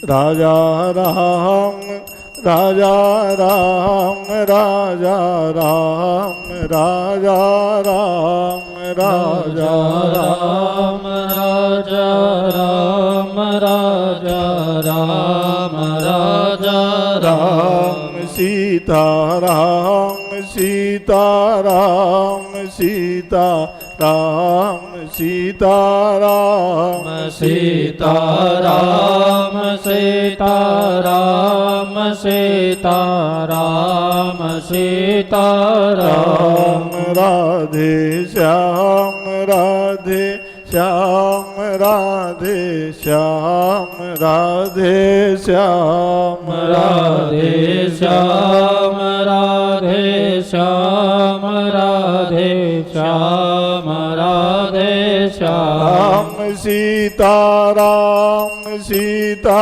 राम सीता राम सीता राम सीता राम सीता राम सीता राम सीता राम राजा राम राजा राम राजा राम राजा राम राजा राम राजा राम राजा राम राजा राम सीता राम सीता राम सीता राम सीता राम सीता राम सीता राम सीता राम सीता राम। बोलो सियावर रामचंद्र की जय।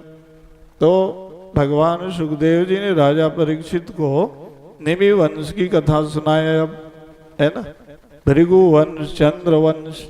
तो निमि वंशी सब राजा हुए। इनके राज्य में जितने भी राजा महाराजा हुए सब विदेह राज कहलाते थे। क्यों कहलाते थे?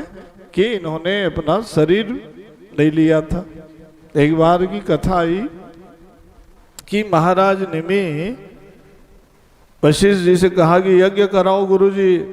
उसने कहा भैया स्वर्ग का निमंत्रण मुझे पहले मिला हुआ है। भारत के ऋषि मुनि यज्ञ कराने स्वर्ग जाते थे। विचार करो आप, यज्ञ फिर चलने लग गया स्वर्ग में। वहां से यज्ञ करा के वशिष्ठ जी आए, तब तक ये नेमी राजा अपना नया आचार्य गुरु बनाए, यज्ञ शुरू करा दिया। क्या पता भैया गुरु जी कब आएंगे। शरीयते ति शरीरम, जो कब छूट जाए घटते रहता है उसका नाम शरीर बोले। अब भाई सत्कर्म यज्ञ पूजा पाठ कथा सुनने की इच्छा हो जाए, उसके लिए फिर विचार मत करते रहो। समय का क्या ठिकाना अपने हाथ में नहीं है। शुभ संकल्प शुभ कार्य अपने द्वारा हो जाए, या भगवान ने अच्छा समय दिया है तो हम पुनीत काम कर लें। ये वो यज्ञ शुरू करा दिया। उधर से वशिष्ठ जी आए, यज्ञशाला बना है, नया आचार्य जी बुला लिया, यज्ञ करा रहे हो। बेचारा द्वार में खड़े हो गए। द्वारपालों से कहा जाओ राजा को बता देना तुम्हारे गुरुदेव वशिष्ठ जी महाराज आए हैं। तो जाके समाचार नहीं दिए। बहुत देर हो गया, खड़े हैं। अब गुरु जी नाराज हो गए। अच्छा बताओ, ऐसा शिष्य है, हम इनके यहाँ आए तो मिलने भी नहीं आया। बोले जाओ तुम्हारा शरीर छूट जाए बोले। तब द्वारपाल मंत्री दूध भागे, दौड़ते गए, आपके गुरुदेव आए हैं, आपको श्राप दे दिए, आपका शरीर छूट जाएगा बोले। बिना विचार किए राजा ने भी कह दिया जाओ गुरुजी का भी प्राण छूट जाए बोले। हम भी बोल दिए बोले। दोनों का समय में प्राण छूट गया। वशिष्ठ जी का भी, राजा साहब का भी। तो फिर वहां भगवान ब्रह्मा जी को आना पड़ा।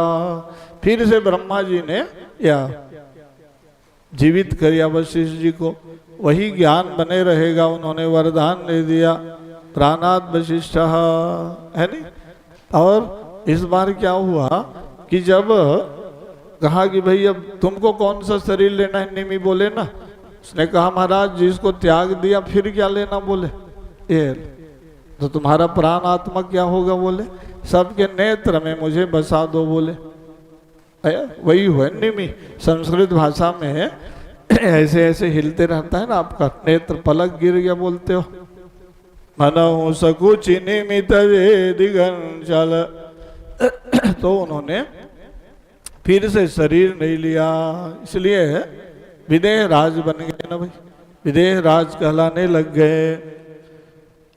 तो इस तरह निमि राजा के यहाँ महाराज जनक हुए, तो जनक उपाधि हो गया। क्षीरध्वज, कुशध्वज, तालध्वज, इतध्वज सब नाम था इनके। जो भी वंश में राजा होते थे वो सब लोग क्या कहलाते थे, विदेह राज कहलाते थे, है ना।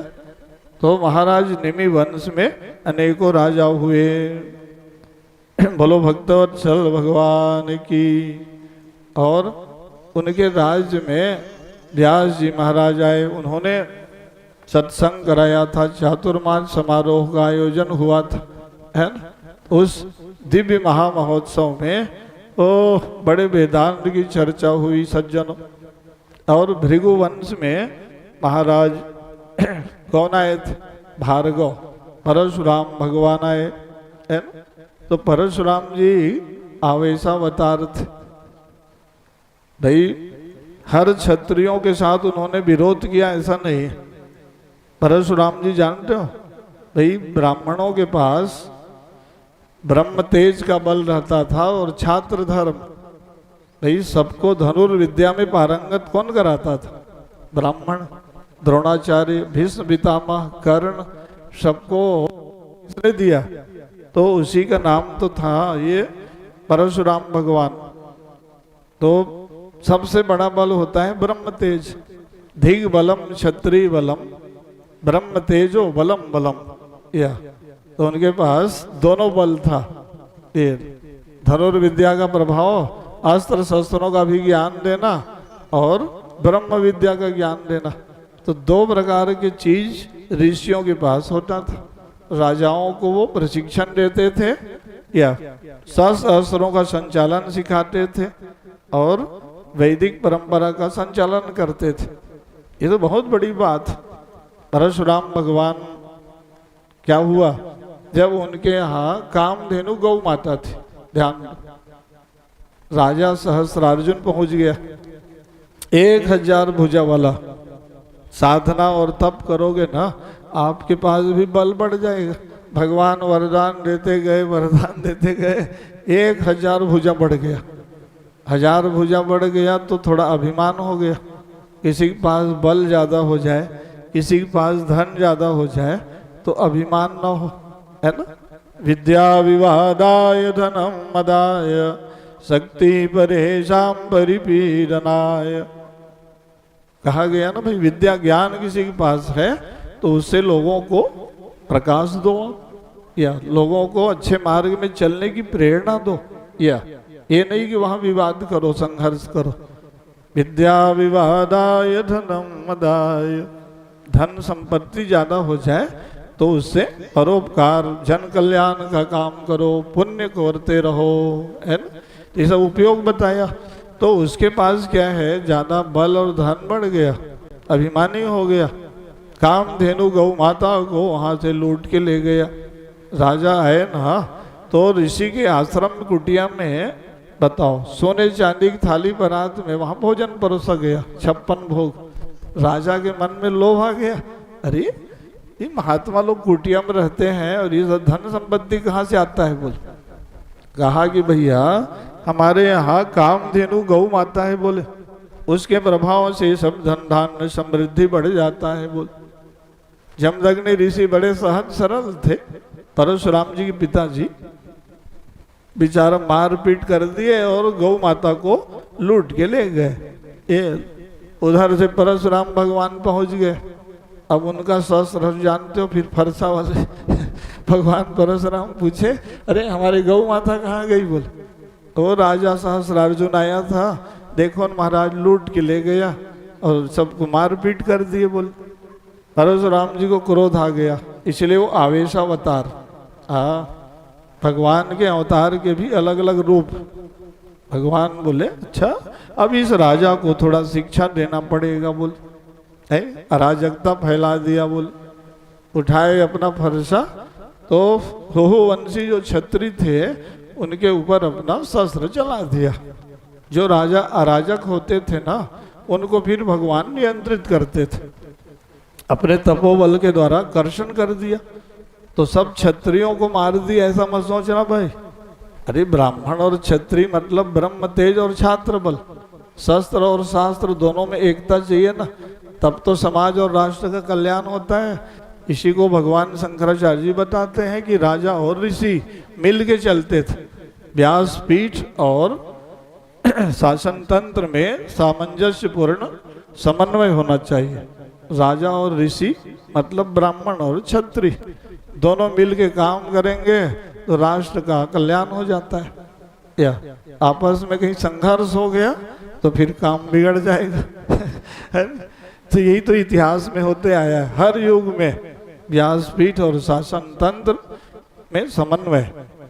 तो उस समय जब राजा बिगड़ गए तो परशुराम जी ने फिर सुधार दिया।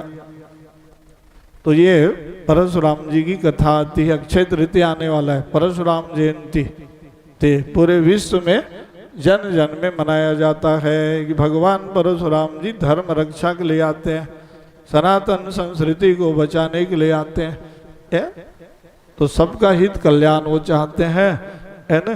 तो उत्साह पूर्वक सबको मनाना चाहिए, सबको सम्मिलित होना चाहिए। ब्राह्मण समाज ही सम्मिलित हो जरूरी थोड़ी। भगवान को भी जब से समाज में बांट दिया गया ना, या ये क्षत्रियों के भगवान, ये वैश्यों के भगवान, अच्छा ये शूद्रों के भगवान, तो हर समाज के भगवान भी बढ़ गए, तो जन कल्याण कैसे होगा? देखो ना, देवागन के भगवान, तो फिर साहू के भगवान, कुर्मी के भगवान, जाति में भगवान को बांट रहे हैं अभी लोग। अपने अपने जाति में बोलते हैं इसके ये भगवान हमारे हैं। अरे भगवान तो सबके हैं, भगवान सर्वव्यापी है। ये एक एक समाज, एक एक वर्ग में कहीं भगवान को बांट दोगे तो फिर हम कमजोर हो जाएंगे कि नहीं? सबको मिल के सर्व समाज के हित कल्याण के लिए भगवान आते हैं। कोई भी भगवान का अवतार होता है सबके हित कल्याण के लिए सज्जनों। तो इसलिए परशुराम जी की कथा फिर सुनाएंगे। परशुराम जयंती में उत्सव पूर्वक खूब मनाओ, जुलूस शोभा यात्रा भी निकालो, या और खूब प्रसादी भी हो, और फिर खूब प्रवचन सत्संग भी हो। तब फिर ब्रह्म तेज ब्राह्मणत्व की रक्षा के लिए भगवान आते हैं, लोगों को साधना तपस्या ज्ञान को बढ़ाने का संदेश देते हैं। बोलो परशुराम भगवान की। तो निमि वंश क्षत्रिय, ये भृगु वंश, फिर चंद्र वंश। तो चंद्र वंश में भगवान का अवतार होता है। तो चंद्र वंश में कई राजा महाराजा हुए, तो इतिहास में सबको याद करते हैं हम। भाई महाराज ययाति हुए, तो ययाति राजा जो है क्या करते थे? हजारों यज्ञ करते थे, मंदिर बनवाते थे, यज्ञशाला धर्मशाला, पुण्य सत्कर्म ज्यादा करते थे। तो देवराज इंद्र के आसन में जाके वो बैठ जाते थे। भारत के राजा ऐसे होते थे, स्वर्ग में जाके सिंहासन में बैठ जाए। इंद्र जी ने पूछा, गुरु जी बृहस्पति जी देवताओं के गुरु, कहा गुरुदेव ये भारत के बड़े राजा सब सीधा आ जाते हैं, गद्दी में बैठ जाते हैं। बोले अरे कहा भाई ज्यादा पुण्यशाली लोग हैं ना। बोले अच्छा तो नीचे कैसे गिरेंगे ये बताओ। बोले अपने पुण्य का बखान अपने वाणी से करेंगे ना, नीचे गिर जाएंगे। बोले आज पूछ देना धीरे से। बोले ययाति राजा से पूछ दिए क्या क्या किए महाराज, तो बता दिए। वाह 70 यज्ञ गंगा तट में किया, 50 यज्ञ यमुना तट में किया। अच्छा, इतना मंदिर बनवाया, यज्ञशाला धर्मशाला बनवाया, इतना सेवा किया। जैसे ही अपने वाणी से वो पुण्यों का बखान किए, धड़ाम से नीचे गिर गए। इसका तथागत तात्पर्य क्या हुआ? अपना पुण्यार्जन बढ़ाते रहो, सत्कर्म, सेवा, पूजा, भक्ति, है ना, उसको ज्यादा गाना नहीं, बखान मत करो। भगवान सब जानते हैं, जो शुभ कर्म, अच्छा कर्म करते हैं उनको उत्तम फल की प्राप्ति होगी। या कृतम कर्म शुभाशुभम, कर्म का फल सबको मिलता है। उत्तम कार्य आप कर रहे हो तो भगवान आपको उत्तम फल देंगे, है ना। तो ये सब राजा लोग भारत के बड़े विलक्षण, महाराज दशरथ इंद्र के आधा आसन में जाके बैठ जाते थे। अर्ध सिंहासन आसन दिन्ना, देखे ना, आधे सिंहासन में देवराज इंद्र जी बैठाते थे। आइए आइए राजा साहब, अयोध्या के राजा ऐसे होते थे, देखे ना। तो ज्यादा पुण्य सत्कर्म का बल ज्यादा था कि नहीं, है ना। पुरूरवा राजा जो है बहुत ज्यादा था स्वर्ग, या बहुत पुण्य किए तो वो गंधर्व बन गए थे। तो भागवत की कथा से सब ज्ञान मिलता है कि हम अपने सत्कर्म, आराधना, भक्ति, सेवा, ये पूजा को बढ़ाते रहो। तो ये पुण्यार्जन करने का पर्व चल रहा है सज्जनों। तो उस समय चंद्रवंश में बहुत से राजाओं की कथा आई है ना। जिस वंश में भगवान कृष्ण का प्राकट्य हुआ वहाँ जो है ये, अब वहाँ बताने लग गए कि मथुरा में भोजवंशी राजा हुए। अब भोजवंशी राजाओं में भी सूरसेन नाम के राजा थे, उनके यहाँ आनक दुंदुभी नाम का बालक हुआ, उसी का नाम वसुदेव रख दिया। इधर उग्रसेन और देवक दो भाई थे। उग्रसेन के यहाँ कंस जैसा बड़ा पुत्र हुआ। ये 8 भाई थे ये लोग। सबसे ज्येष्ठ पुत्र का नाम कंस और देवक की कन्या का नाम देवकी। कहा वसुदेव और देवकी का विवाह तय करा दिया। द्वापर का अंत चल रहा था तो उस समय कोई सात्विक राजा नहीं मिल रहे थे। तो सूरसेन का पुत्र कौन था? आनक दुंदुभी, मतलब स्वर्ग में इनके जन्म के समय नगाड़ा, ढोल, मृदंग, मजीरा बज गया था, इसलिए नाम रख दिए थे आनक दुंदुभी। प्रचलित नाम पड़ गया वसुदेव जी नाम लेने का। तो वसुदेव देवकी का विवाह तय करा दिए। समय आ गया बढ़िया। विवाह होने पर कंस ने कहा कि पिताजी मैं ही जाता हूँ ना, विदा दे के आता हूँ बहन को। बढ़िया रथ सजवाया, श्वेत रंग के घोड़ा उसमें जुते थे।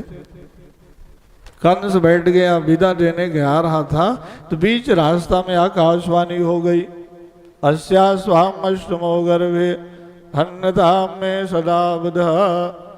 कंस सावधान हो जाओ, जिस बहन को पहुंचाने जा रहे हो ना 8वें गर्भ से तुम्हारा मृत्यु लिखा है। ये कंस भी घबरा गया। बताओ आकाशवाणी बोल रहा है माने देवताओं की वाणी सत्य होगा। तो कंस भी जो है पूरा नास्तिक नहीं था, देवताओं की बात को आखिर माना कि नहीं। रथ रोक दिया, मारने के लिए तैयार हो गया। वसुदेव जी हाथ जोड़ के समझाने लग गए कि भैया कैसे भाई हो आप, नवविवाहिता कन्या को मारने लग गए। स्त्री अवध्या होती है, ये तो मातृतुल्य है। नहीं नहीं अपराध मत करो। उसने कहा भैया आत्मार्थे सकलम त्यजेत, अपना अपना प्राण सबको प्रिय होता है, आत्मरक्षा के लिए है तो भाई कुछ भी करना पड़े वो ठीक है। हमको धर्म न्याय नीति की बात मत बताओ बोले, है ना। सबको अपना अपना प्राण प्रिय होता है। ये तो भाई कई बार मैं तो रायपुर में बहुत लंबा कथा सुनाया हूँ यार। सुंदर नगर में ज़्यादा मेरा भागवत हुआ, इसलिए भैया हमारे आदरणीय नरेंद्र शुक्ल भैया आज पहुँच गए।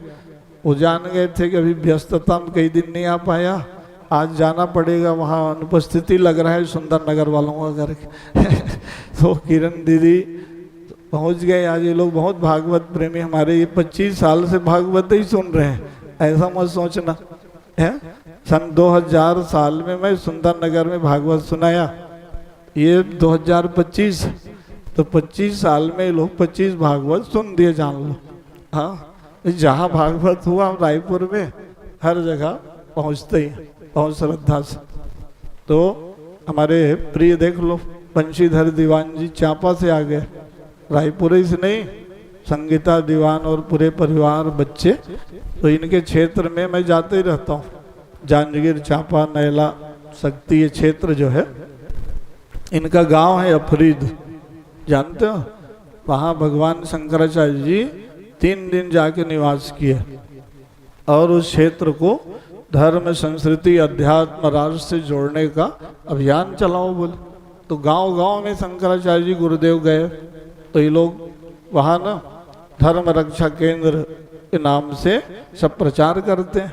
तो हम लोग वहाँ सारा गांव गए, अफरीद गए, जांजगीर तो मैं जाते रहता हूँ।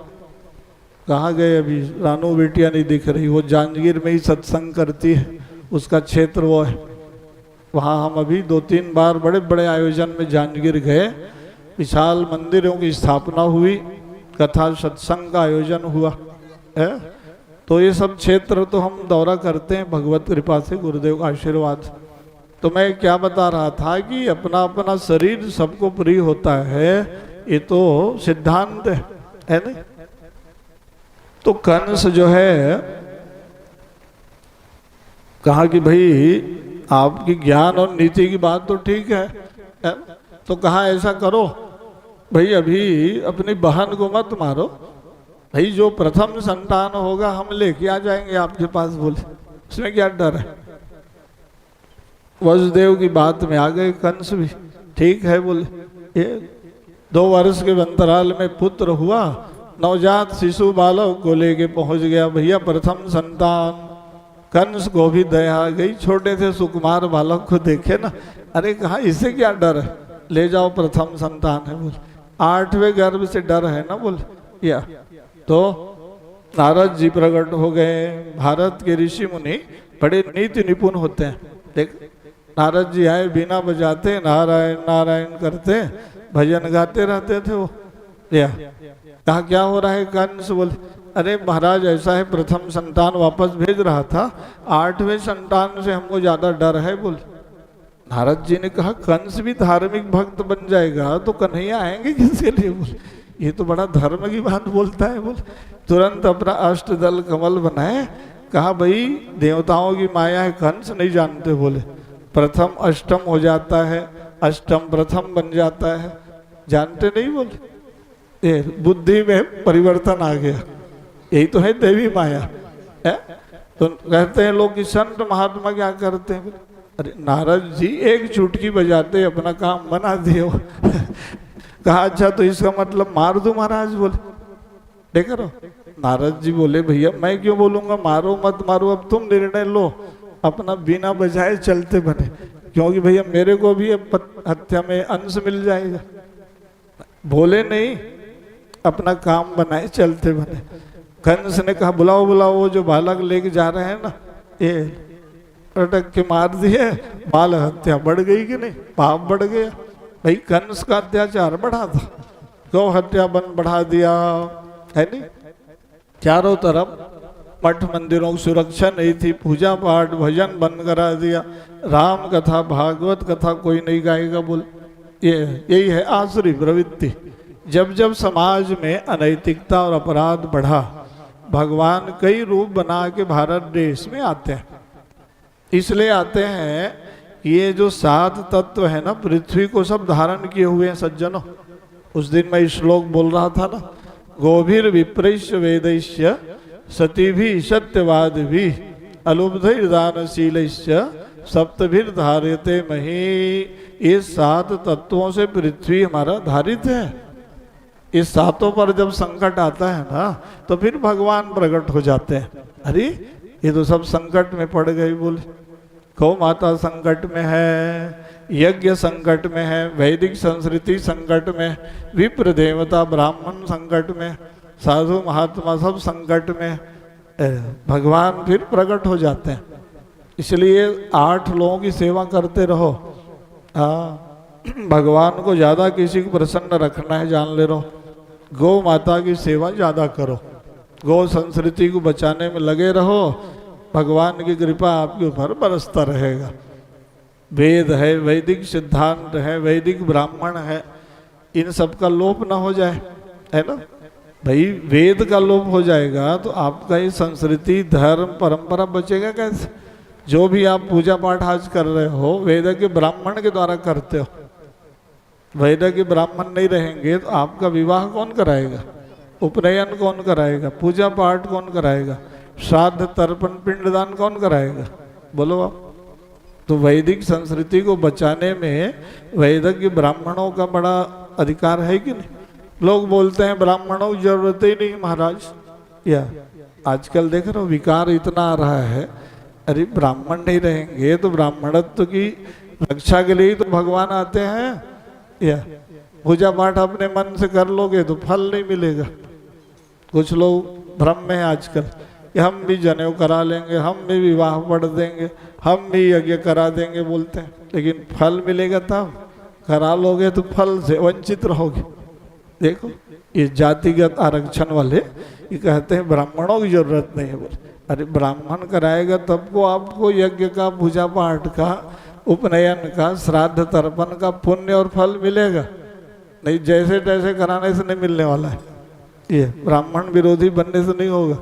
ब्राह्मणों का जिसने भी विरोध किया देख लो आप, पूरा ह्रास बंटाधार हो जाएगा। आज नहीं, इतिहास में सदैव से देखो, हिरण्यकश्यप, रावण, दुर्योधन, कंस, ये जितना नाम लेते हो आप लोग, जो भी शासक हुए वैदिक सिद्धांत के विपरीत जो चला उसका सब ह्रास हो गया है। इसलिए भगवान क्यों आते हैं?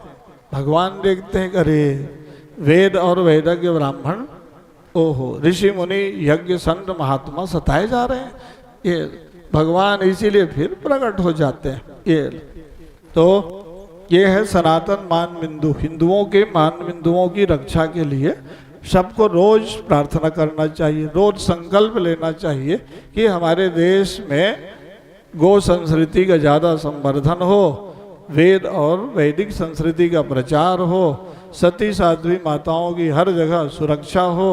या यही तो भगवान से बनाओ रोज। नहीं तो भगवान ने देखा कि भाई अब जाना पड़ेगा। कब? 6 पुत्र मारे गए। ध्यान दो, कथा बहुत विस्तारित है भाई। अदिति और दिति, दिति ने अदिति को श्राप दे दिया था, जाओ तुमको भी पुत्र वियोग सहना पड़ेगा।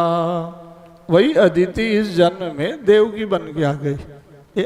वसुदेव देवकी कौन है? पूर्व जन्म के अदिति और कश्यप ही इस जन्म में वसुदेव देवकी बन गए। दिति ने श्राप दिया था, पुत्र वियोग तुम भी झेलो। 6 पुत्र मारे गए। विलाप करने लग गई, हे भगवान मेरे 6 पुत्र मारे गए बोले, है नहीं? भगवान ने कहा अब तो जाना पड़ेगा बोले। तो 7वें बार गर्भ धारण की अदिति माँ।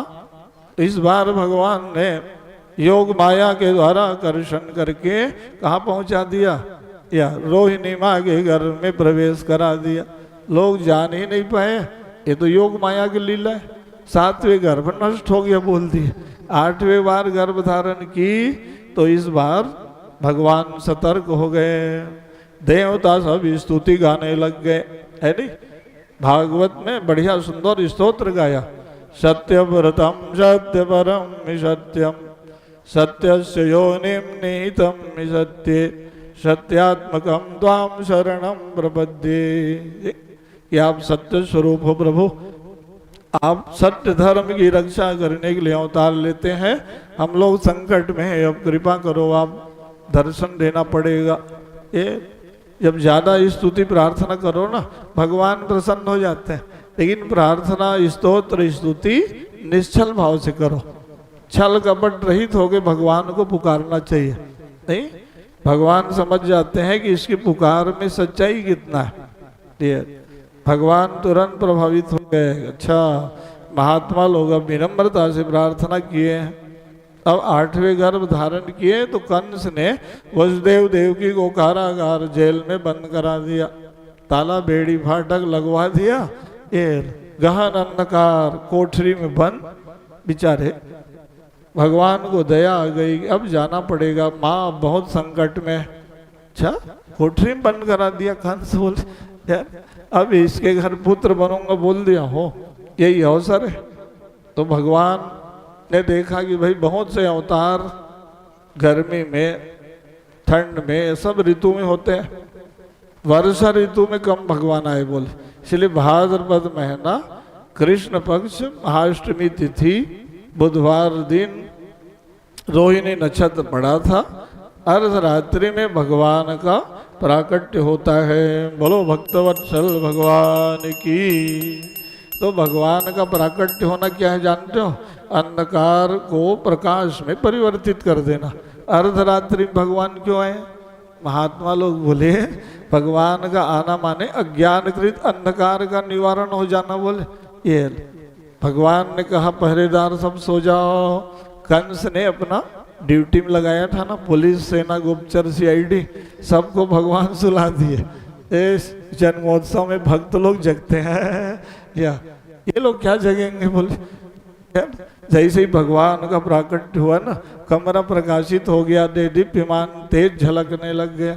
भगवान जो है इतने माधुर्य सौरस से लावण्य तेज से भरे हुए उनका स्वरूप, वो कारागार क्या पूरा विश्व चमकता है उनके नाम लेने से। या वसुदेव देव की हाथ जोड़ लिए, भगवान प्रकट हुए। भागवत में लिखा है जायमाने जनार्दने, जनार्दन भगवान जायमान हुए, वहां जन्म लिए नहीं लिखा, बालक बने नहीं लिखा, जनार्दन भगवान प्रकट हुए।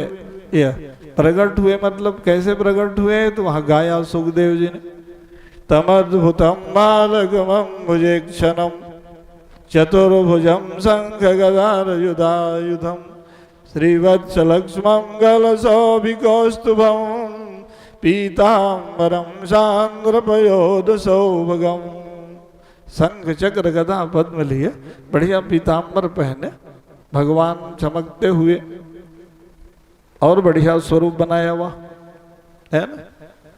किरीट कुंडल माला लगे, महारख भेदोर्य किरीट कुंडलम। तो भगवान का देश दिव्य स्वरूप माधुर्य लावण्य सौंदर्य से भरा हुआ। माँ देव की खड़ी हो गई, अरे तो भगवान प्रकट हो गए।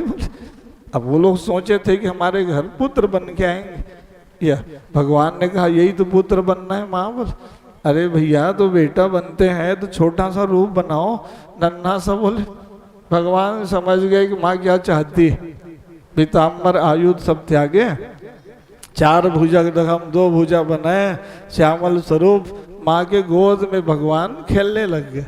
ये भारत की माताओं को कितना बड़ा पुण्य दिया भगवान ने कि जगत पिता परम ब्रह्म पिता परमात्मा श्रीमन नारायण को आप पुत्र बना सकते हो। ये गोद में भगवान खेलने लग गए। लेकिन खेलते खेलते ना भगवान मुस्कुराए। ध्यान दो, भगवान सतर्क थे कि रामावतार में माँ बोली कि बालक का जन्म होता है तो रोना पड़ता है। उस बार रो दिया माँ की बात मान के। रामावतार में जीवन भर रोते ही रह गया। बोले राम कथा में देखे नहीं, भगवान बचपना में रोए तो बोले अरे पिताजी के शोक में रोया। बोले लक्ष्मण भाई को शक्ति बाण लग गई तब विलाप करके रोया। बोले सीता का अपहरण हो गया, जंगल में खोज खोज के रोया। बोले ये तो रोते ही रह गया। बोले इस बार माँ फिर वही मत बोल दे, बालक का जन्म होता है रोना पड़ता है। भगवान इसलिए ना पहले ही मुस्कुरा दिए। अब भगवान का मुस्कुराना माने माया। हासो जनोन्माद करी माया। भगवान ने प्रेरित किया माँ इस बार कहीं रोने के लिए मत बोल दे, लीला खत्म हो जाएगी। क्यों? ये सब पहरेदार बाहर में सो रहे हैं, जग जाएंगे ना, तो मेरे को जाना है गोकुल गांव, या कैसे होगा? बोले माँ इसीलिए क्या बोलती है, देवकी माँ ने कहा बेटा ऐसे ही मुस्कुराते रहना, मंद मंद मधुर मुस्कान वाला स्वरूप का दर्शन हो। भगवान ने कहा बस बस, हाँ ठीक बोले। बोले कृष्णावतार की लीला में ना कन्हैया का काम रोने का नहीं, सबको हंसाना, प्रसन्न रखना, आनंदित रखना। कृष्ण कथा जो गाता है वो प्रसन्न रहता है। कृष्ण भक्ति जो करता है उसके जीवन में प्रसन्नता रहेगी, आनंदित रहोगे आप। कन्हैया का भजन गाते रहो, मन में आपका आह्लाद रहेगा, निश्चित हृदय में आपको आनंद की अनुभूति होती है। कन्हैया के चाहे आप कथा गा लो कि कीर्तन भजन गा लो, या तो भगवान के स्वरूप में आनंद है, यही माधुर्य। तो क्या बढ़िया बात वहाँ बोले हो। भगवान ने कहा अच्छा माँ पिताजी अब ऐसा है वसुदेव बाबा, आप मेरे को ऊपर ले लो सिर में, अब ले चलो गोकुल गांव। बोले अरे कैसे? अरे वहाँ नंद बाबा यशोदा रहते हैं, उनका राजमहल है, माँ यशोदा के पलंग में सुला देना, योग माया रूपी कन्या को ना उठा के ले आना। क्यों? अभी बड़े बड़े संकट आने वाला है। बोले भगवान बोले यहाँ अभी ना जन्मोत्सव मनाने से काम बिगड़ जाएगा। बोले कंस के सब पहरेदार पुलिस सेना है, पकड़ लेंगे, लीला नहीं हो पाएगी। बोले और गोकुल गांव में नंद बाबा यशोदा रहते थे ना, उनके भी कोई पुत्र नहीं थे। देखो ना 70 साल का उम्र हो गया, गौशाला में जाके वो बढ़िया गौ सेवा करते थे, लेकिन कोई पुत्र बालक नहीं थे। रोज गौ माताओं से मनाते थे, गौ माताओं 9 लाख गाय रखा हो, आगे सेवा कौन करेगा। बोले गर्ग संहिता पढ़ो, गर्गाचार्य ऋषि ने कृष्ण कथा पर बहुत लंबा अद्भुत चरित्र लिखा कन्हैया का, गर्ग संहिता है ना। तो वहां उन्होंने बताया कि 9 लाख गाय जिसके पास थी, उसके घर कोई पुत्र नहीं था। गौ माताओं ने भगवान से प्रार्थना सुना दिया। गौ माता की बात भगवान जल्दी सुनते हैं, ध्यान रखना भाई आप।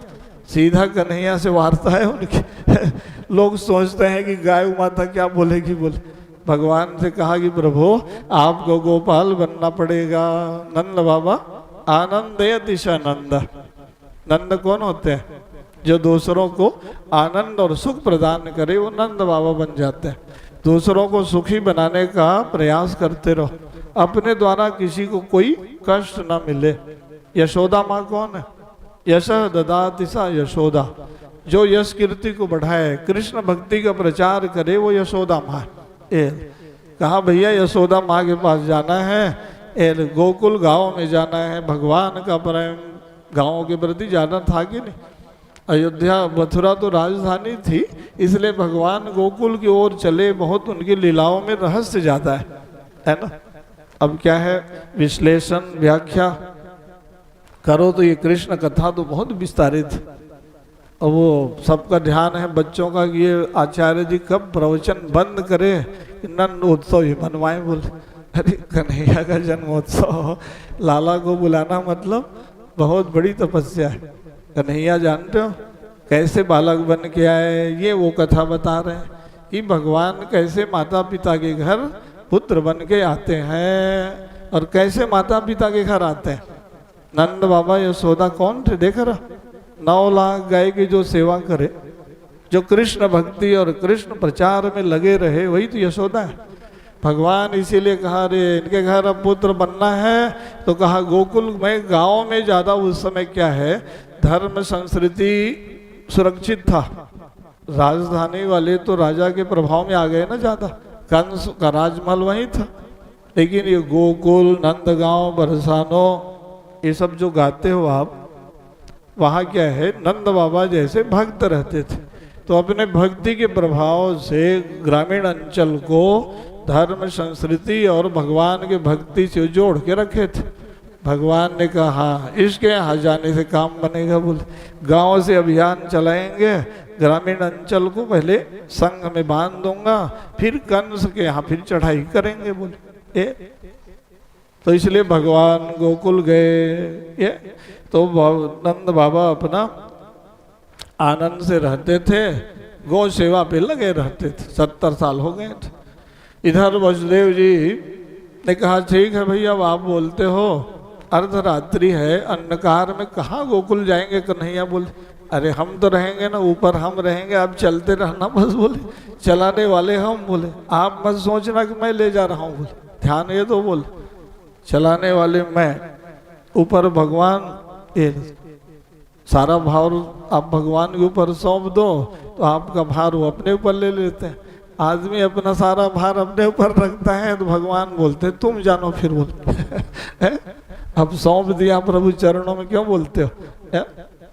मिलता है सच्चा सुख केवल मिलता है, सच्चा सुख केवल भगवान तुम्हारे चरणों में, भगवान तुम्हारे चरणों में, प्रभु राम तुम्हारे चरणों में, प्रभु राम तुम्हारे चरणों में, घनश्याम तुम्हारे चरणों में, घनश्याम तुम्हारे चरणों में, प्रभु श्याम तुम्हारे चरणों में, प्रभु श्याम तुम्हारे चरणों में, मिलता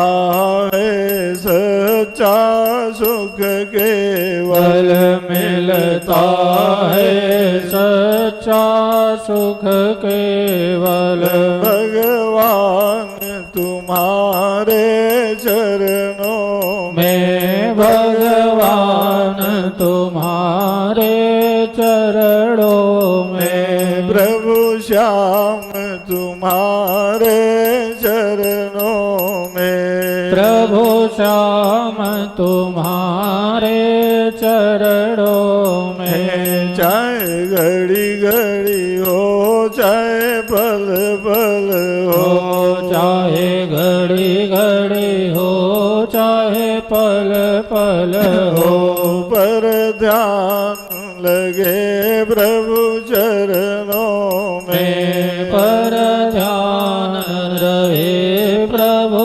चरणों में। बोलो वृंदावन बिहारी लाल की। तो भगवान को लेके वसुदेव जी गए यमुना तट में, जल स्तर बढ़ा था, भादों का महीना वर्षा हुई थी, भगवान जाने लग गए तो शीतल मंद सुगंध हवाएं चलने लग गई, प्रकृति सब अनुकूल हो गया।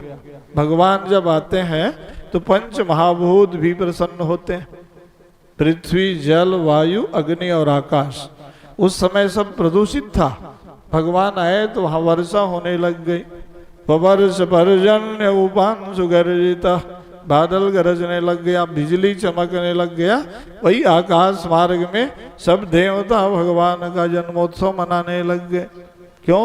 अरे गोकुल गांव में जब पहुंचेंगे, चलो हम लोग तो बाजा बजा ही देते हैं, बोले वही है बादल गरजना, बिजली चमकना माने भगवान को रास्ता दिखाना।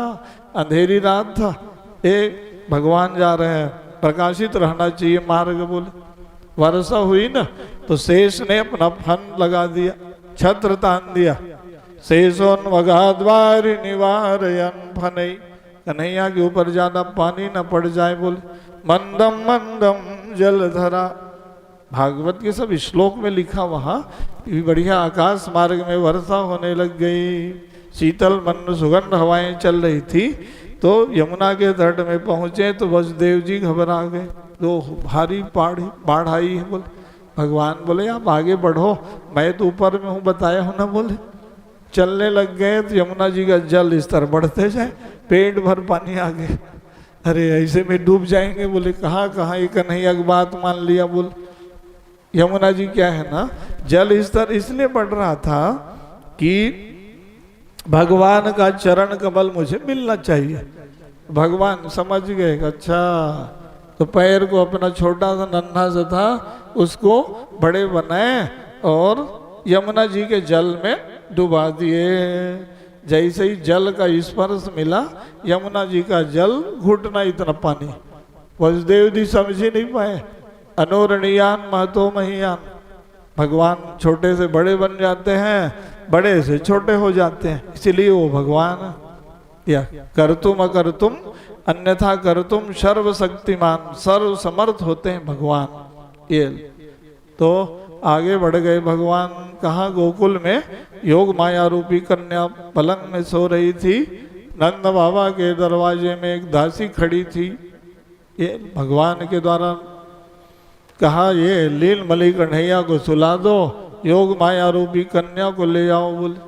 ये गोद में माँ यशोदा के पर्यंक में भगवान श्याम सुंदर मुकुंद माधव खेलने लग गए। इतना लीला करने में 4 बजे सुबह भोर का वेला ब्रह्म मुहूर्त हो गया। अर्धरात्रि से लीला चल रही थी, है नहीं। भगवान को लेके जैसे ही बाबा आए, ताला बेड़ी फाटक बंद हो गया। ये भगवान ने योग माया के द्वारा सब लीला कर दिए। माँ यशोदा को नींद खुली तो वहां भगवान बाल मुकुंद खेल रहे। बोलो भक्तवत्सल भगवान की। तो जैसे ही वो खेल रहे हैं, पता चला, समाचार फैल गया, नंद बाबा के घर पुत्र हुआ है। ऋषि मुनि महात्मा पहुंच गए, ज्ञानी विद्वान लोग आए। अब राजा थे उस समय के, नंद राय थे, बहुत बड़े सम्राट। राजमहल या दास दासी भक्त सेवक पहुंच गए। अपार भीड़ हो गई। ग्वाल बालों का प्रेम, गोपियों का प्रेम। भाई लोकप्रिय राजा थे ना नंद बाबा, छोटे मोटे नहीं, बहुत बड़े सम्राट। सोने का राजमहल। 8 परकोटा पार करोगे तब यशोदा माँ के पास कोई पहुंच पाता था। ये राजा महाराज आए, ऋषि मुनि आए, विद्वान ज्ञानी लोग आए। अब वहाँ का जन्मोत्सव था, सब कोई बधाई दे रहा है, कोई गीत गाने, कोई वेद पाठ कर रहा है, कोई भजन गाने लग गए।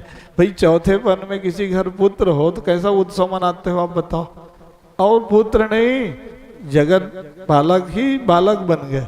आप विचार करो, कृष्ण जन्माष्टमी के दिन पूरा देश नहीं विश्व जो है एक हो जाता है। आज जय कन्हैया लाल की 12 बजे रात में गाना है।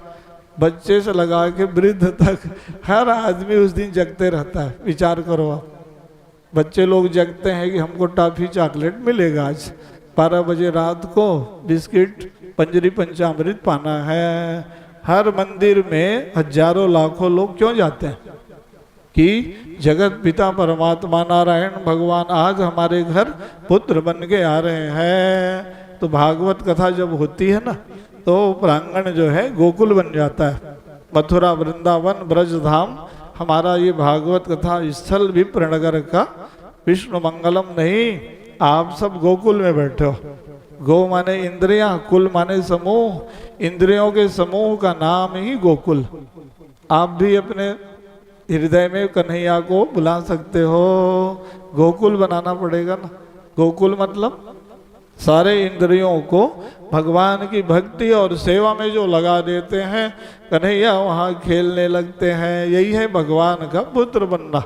ये भगवान देखते हैं कि भाई अब इसके हृदय में ज्यादा प्रेम है, अंतःकरण पवित्र है, तो भगवान प्रकट हो जाते हैं।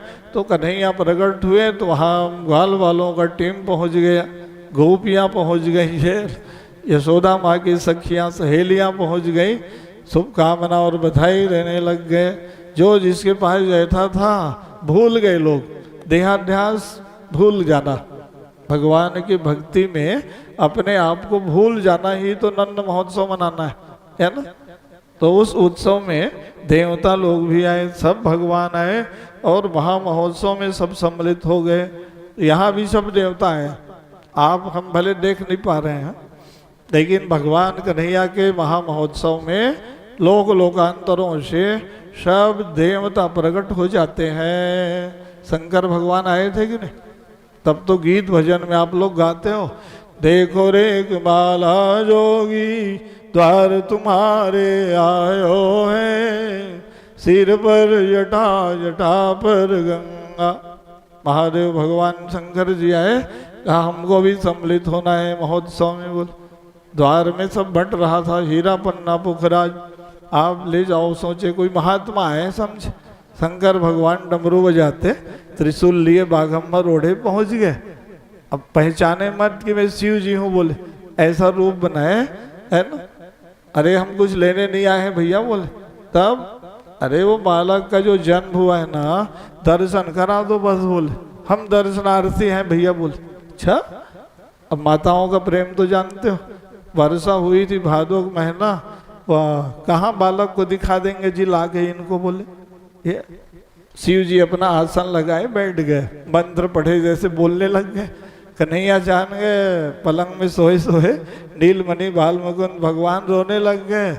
भगवान से मिलना है तो रोना पड़ेगा। बोले अब जब तक मैं रोऊंगा नहीं तो ये माताएं मेरे को मिलाएंगे नहीं शंकर जी से। बोले कन्हैया रोने लग गए तो माताओं ने कहा रे महात्मा है, कोई मंत्र पढ़ दिया लगता है। बालक रोने लग गया। बोले पुष्टि मार्ग की भक्ति थी ना यशोदा माँ की, तो कहा भाई पूछो महात्मा जी क्या चाहते हैं। बोले कहा ये तो दर्शन चाहते हैं बोलते हैं। बोले ओहो तो थोड़ा दूर से दिखा दो ले जाके। बोले भगवान श्याम सुंदर कन्हैया छोटे से श्यामल स्वरूप उठा के ऐसा दूर से दिखाए, भगवान शंकर का नेत्र जो है तरस गया। क्या अच्छा होता मेरे गोद में दे देते हैं लोग। बोले ये तो इनके बस में हो गए भगवान। बोले हमको दूर से दिखाते हैं कि यही है महाराज है। अच्छा महाराज आप भविष्य रेखा कुछ हस्त रेखा जानते हो। बोले अरे हम सब जानते हैं लेकिन गोद में लाखों देखो तब। बोले दूर से दिखाते हो। बोले छोटी छोटी हाथ छोटी छोटी रेखा दूर से कैसे बताएंगे। बोले इसी बहाना मेरे गोद में भगवान मिल जाए। बोले जैसे ही भगवान गोद में आए दोनों का नेत्र बंद हो गया। महादेव शिव जी और नारायण का मिलन हो गया, एक दूसरे के ध्यान में तल्लीन हो गए। माताओं ने कहा महाराज कितना देर तक नेत्र बंद करोगे। अरे भविष्य तो बताओ, आप बोले थे ना इनके बारे में बताएंगे। बोले शंकर भगवान बोले वही भविष्य जांच रहा था, बीच में तुम लोग बोल दिए ना। बोले भाई ज्यादा देर तक दर्शन मिल जाए। बोले आनंद मग्न हो गए। भाई विष्णु और शिव तत्वता एक है। शिव से हृदय विष्णु, विष्णु से हृदय शिव। शिव और विष्णु एक दूसरे के या ध्यान करने वाले होते हैं, है ना। तो यही तो नंद महोत्सव, एक दूसरे के या प्रेम में बन जाना, या एक दूसरे को प्रेम देना सम्मान देना, ये सिखा रहे। तो क्या मैं बोल रहा था, भगवान को भविष्य बताने में क्या है, जो चार अपना भगवान के बारे में बोल दिए। अरे कहा कि नहीं आप ये तुम्हारे यहाँ यशोदा ये जो बालक बने हैं ना, ये शत्रु विजेता महाप्रबल योग है। बोले बड़े बड़े शत्रु होंगे इनके बाल्यकाल से, थोड़ा संभल के रखना। बोले अब भगवान तो सब जान रहे थे, शिव जी को बताने में क्या लगता है। अरे क्या बहुत बड़े विश्व में इनका नाम होगा। ओहो लेकिन संकट बहुत आएगा, समझे रहना। बोले है विपत्ति में धैर्य रखना चाहिए, ये उन्होंने ज्ञान दे दिया। माने ये लोग समझ जाए बात को मेरी, है ना। समझाते हुए बोल दिए।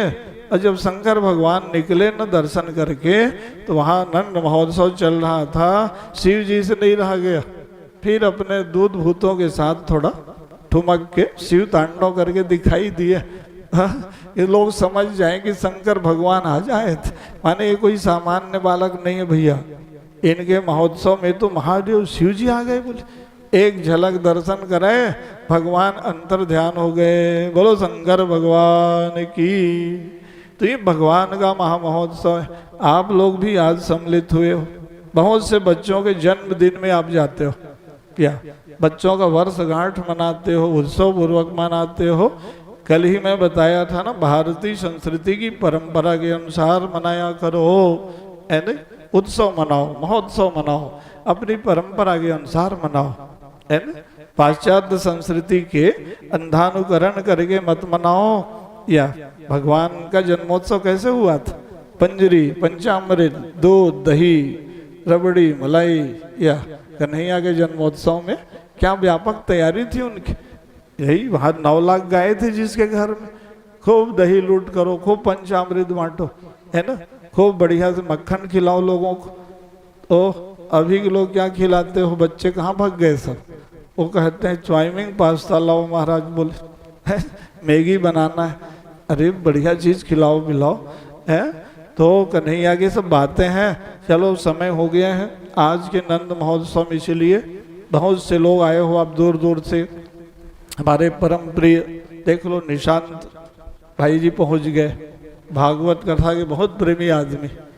उनके गांव में हम लोग भागवत सुनाए तो सोनपुर ज्वाला देवी के प्रांगण में पूरे क्षेत्र के लोग आते थे। इन्होंने फिर भागवत करवाया पूरी धाम में, गुरुदेव का आश्रम। फिर द्वारिकापुरी ले गए सब भक्तों को। तो ये सब क्या है, भागवत कथा सबको जोड़ने के लिए है। तो ऐसी भागवत कथा आप लोग सुनते रहो और समाज को धर्म से भगवान से जोड़ते रहो। तो चलो अब यहाँ नंद महोत्सव में आ जाओ, सब लोग गाइए, पंडित जी लोग सुना दो हो भजन गा के, फिर बच्चे लोग आ रहे हैं, उत्सव भी मनाएंगे, फिर कल भी बड़ा उत्सव होगा। आज तो अभी शुरू हुआ है कृष्ण जन्मोत्सव से। बोलो भक्तवत्सल भगवान की, बांके बिहारी जय हो तुम्हारी, बांके बिहारी जय हो तुम्हारी, जय हो तुम्हारी लाला जय हो तुम्हारी, जय हो तुम्हारे लाला जय हो तुम्हारे, जय हो तुम्हारी प्रभु जय हो तुम्हारी, जय हो तुम्हारे प्रभु जय हो तुम्हारे, दर्शन दे दो रे गिरधारी, दर्शन दे दो हे गिरधारी, अखिया तरस रही है हमारी, अखियाँ तरस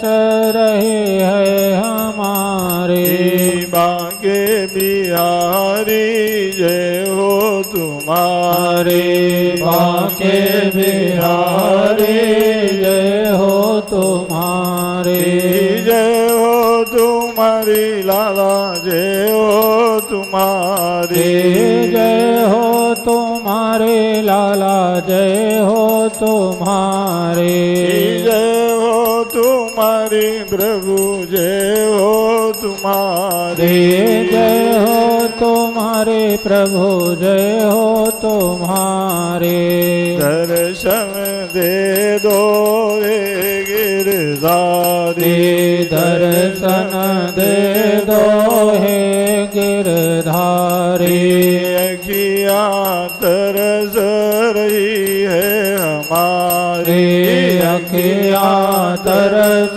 रही है हमारे, बांके बिहारी जय हो तुम्हारी, बांके बिहारी जय हो तुम्हारे, अखिया तरस रही है हमारी, अखियाँ तरस रहे है हमारे, बांके बिहारी जय हो तुम्हारी, बांके बिहारी जय हो तुम्हारे। बोलो कृष्ण कन्हैया लाल की, बोलो वृंदावन बिहारी लाल की जय।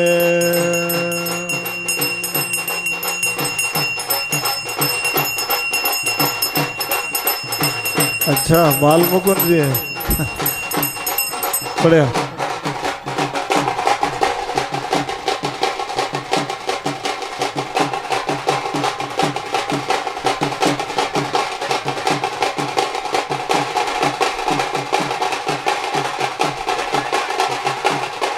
थोड़ा बाजा बंद कर दो, 2 मिनट बंद करो, बाजा बंद करो, पूजन करो पंडित जी। वंशी विभूषितकरा नवनीताभात् पीताम्बरादरुणबिम्बफलाधरोष्ठात् पूर्णेन्दुसुन्दरमुखादरविन्दनेत्रात् कृष्णात् परं किमपि तत्त्वमहं न जामि। कृष्णाय वासुदेवाय हरये परमात्मने प्रणतक्लेशनाशाय गोविन्दाय नमो नमः।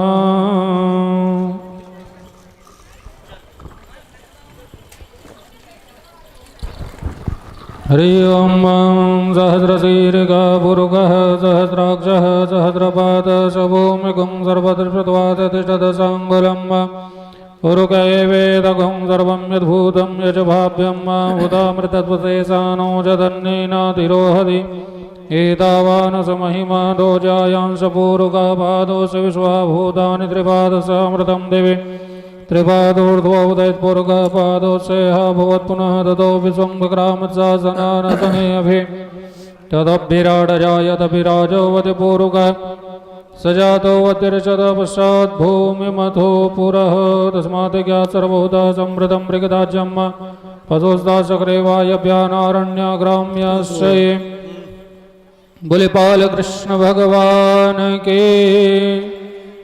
वृंदावन बिहारी लाल के नाभ्यायासीदन्तरिक्षगुं कृष्णोर्देवः समृद्धतावद्भां भूमृतिशास्त्रोत्रां तथा लोकामकल्पयन् त्वदीयं वस्तु गोविन्द तुभ्यमेव समर्पये गृहाण समुखो भूत्वात् प्रसीद परमेश्वरः नैवेद्यं निवेदयामि।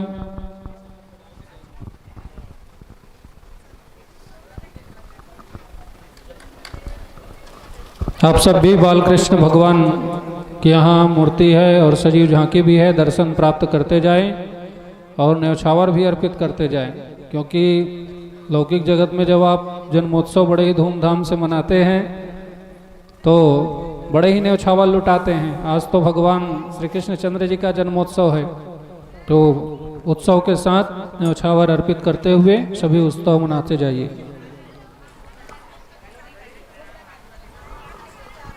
बजाओ, बोलो, भजन गवा दो।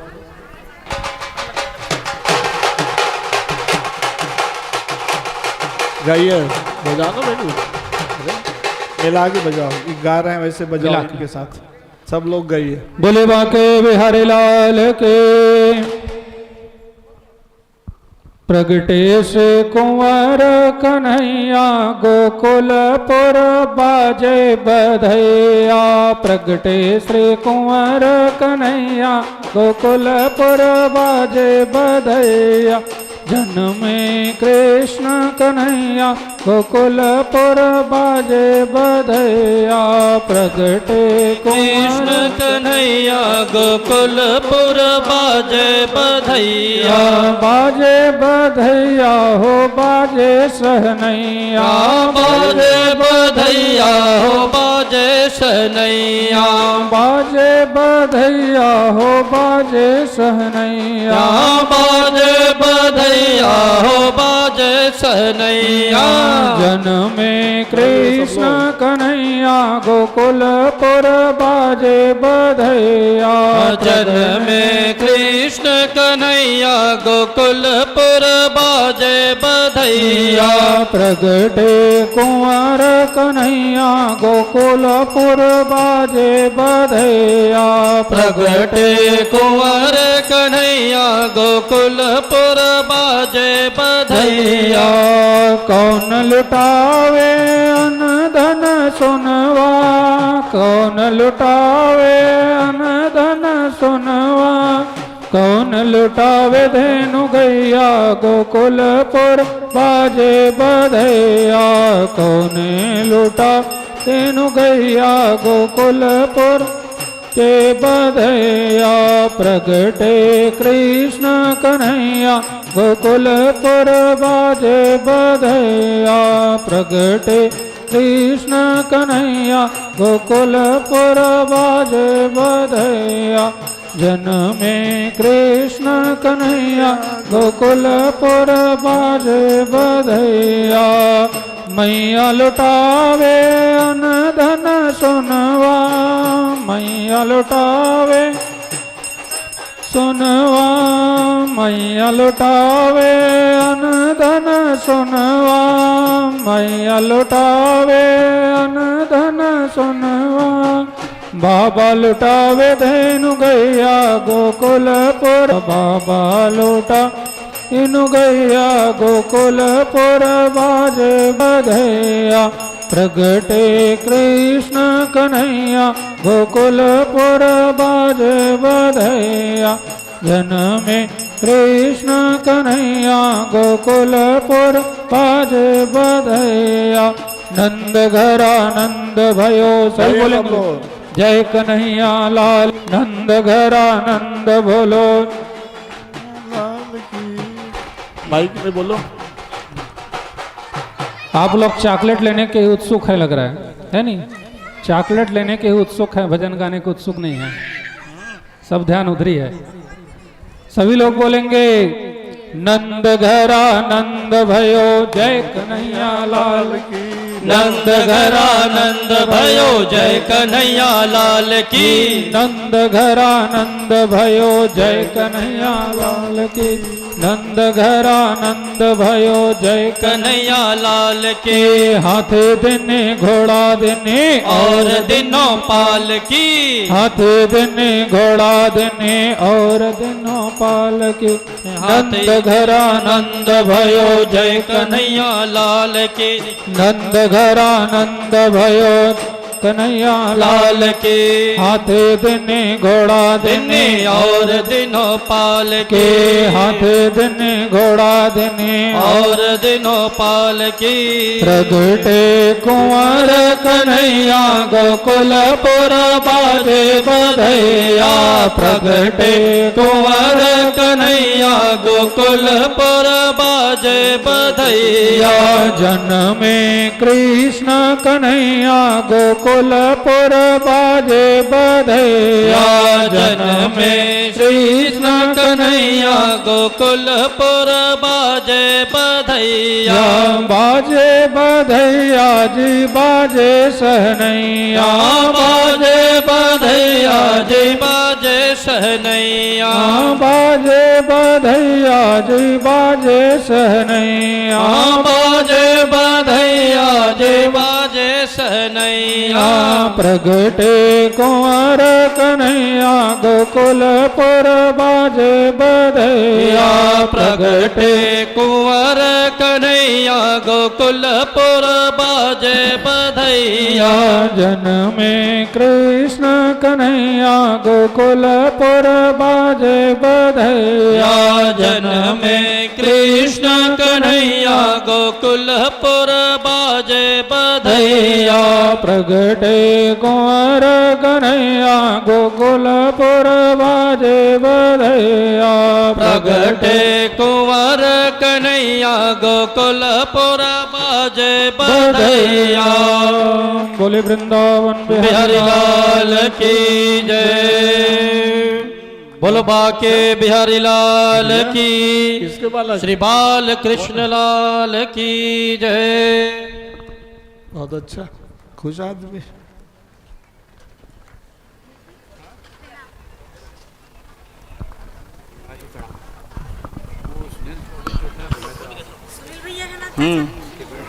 कब लड़का है अच्छा अच्छा जानता हूँ समझ गया वो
अभी मंगलमय आरती होगी। आरती के बाद प्रसाद लेकर जाएंगे।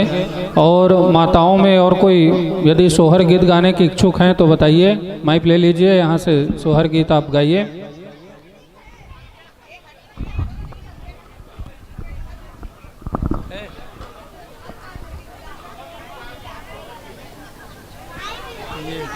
शांत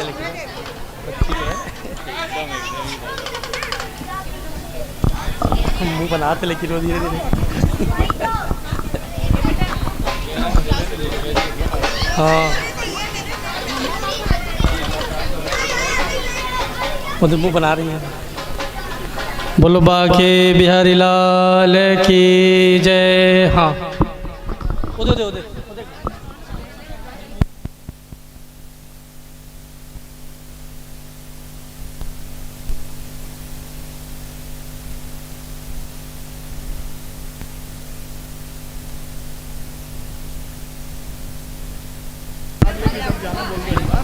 आरती के पश्चात प्रसाद ग्रहण करके ही प्रस्थान करेंगे। समस्त श्रोता समाज आरती के लिए अपने अपने स्थान पर खड़े होकर भागवत भगवान की मंगलमय आरती करेंगे।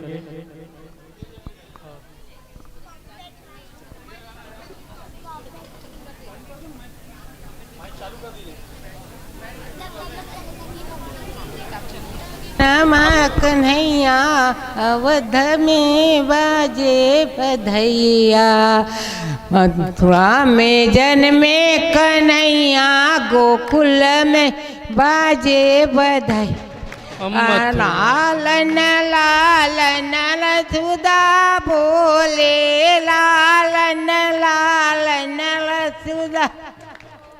ये कौन है तू तुम जाने हो कन्हैया, कौन तू तुम जाने हो कन्हैया।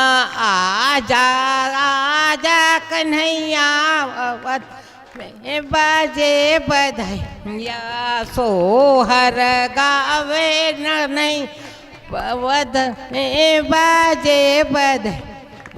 यशोदा मैया सुने हैं लगनवा, यशोदा मैया जाने हैं दिन है अवधपुरैया, अवधपुर बाजे बधैया।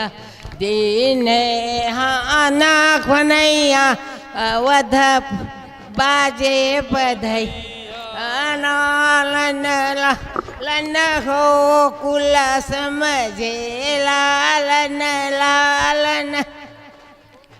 आ जाओ सब कैला सोहर गाए, हम जावे कन्हैया।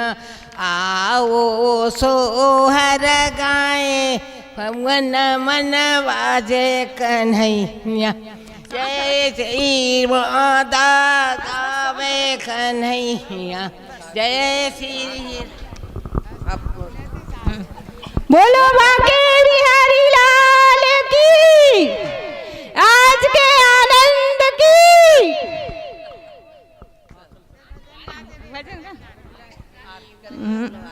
आरती हाँ चलो हाँ ठीक। हरि ओम चंद्रमा मनसो जातस्य कछो सूर्यो श्रोत्रादवायुष्य परायता।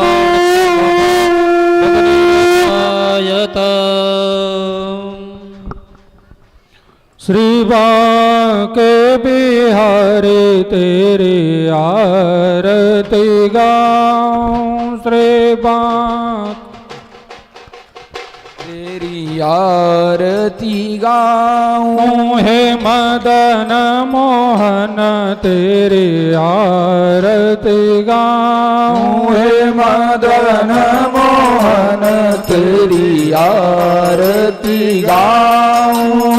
आरती गाऊं प्यारे तुमको रिझाऊं, आरती गाऊं प्यारे तुमको रिझाऊं। आरती गाऊं लाला आपको मनाऊं, आरती गाऊं लाला आपको मनाऊं। हे मदन मोहन तेरे आरती गाऊं, हे मदन मोहन तेरी आरती गाऊं। हे श्याम सुंदर तेरे आरती गाऊं, हे श्याम सुंदर तेरी आरती गाऊं। मोर मुकुट प्यारे शीश पे सोहे, मोर मुकुट प्यारे शीश पे सोए। प्यारी बंसी मेरो मन मोहे, प्यारे बंसी मेरो मन मोहे।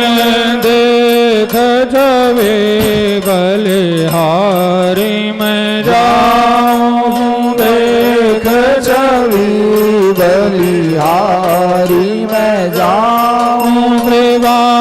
के बिहारी तेरी आरती गाऊं, श्री बांके बिहारी तेरी आरती गाऊं। चरणों से निकली है गंगा प्यारी, चरणों से निकली है गंगा प्यारी। जिसने सारी दुनिया तारी, जिसने सारी दुनिया तारी। मैं उन चरणों के दर्शन पाऊं, मैं उन चरणों के दर्शन पाऊं। श्री बांके बिहारी तेरी आरती गाऊं, श्री बांके बिहारी तेरी आरती गाऊं। दास अनाथ के नाथ आप हो, दास अनाथ के नाथ आप हो। दुख सुख जीवन प्यारे साथ आप हो, सुख दुख जीवन प्यारे साथ आप हो। हरे चरणों में मैं शीश झुकाऊं, श्री हरि चरणों में मैं शीश झुकाऊं। श्री बांके बिहारी तेरी आरती गाऊं, श्री बांके बिहारी तेरी आरती गाऊं। हे बाल मुकुंद तेरी आरती गाऊं, हे बाल मुकुंद तेरी आरती गाऊं। हे श्याम सुंदर तेरी आरती गाऊं, हे श्याम सुंदर तेरी आरती गाऊं। कर्पूर गौरम करुणावतारम संसार सारम भुजगेन्द्रहारम सदा वसंतं हृदयारविन्दे भवं भवानी सहितं नमामि। आरतिक्यं परिक्रमायां मां जे तीर्थानि प्रचरन्ति त्रिकाहस्ता निखङ्गिणः ते खगुं सहस्रयोजने वधन्वानि तन्मसि। आराधिक्यं आचमनीयं जलं समर्पयामि मंत्रपुष्पांजलि। सभी हाथ जोड़कर भगवान श्री बालकृष्ण लाल से प्रार्थना कर लेंगे। त्वमेव माता च पिता त्वमेव, त्वमेव बन्धो च सखा त्वमेव, त्वमेव विद्या द्रविणं त्वमेव, त्वमेव सर्वं मम देव देव। करारविन्दे न पदारविन्दं मुखारविन्दे विनिवेशयन्तं वटस्य पत्रस्य पुटे शयानं बालं मुकुन्दं मनसा स्मरामि। बालं मुकुन्दं शिरसा नमामि। सेवन्तिकां कुलजां भगपाटलाब्जे पुण्णागजाति करवीररसालपुष्पे बिल्वा प्रवार तुलसी धर्माञ्जरे त्वां पूजयामि जगदीश्वर मे प्रसीद।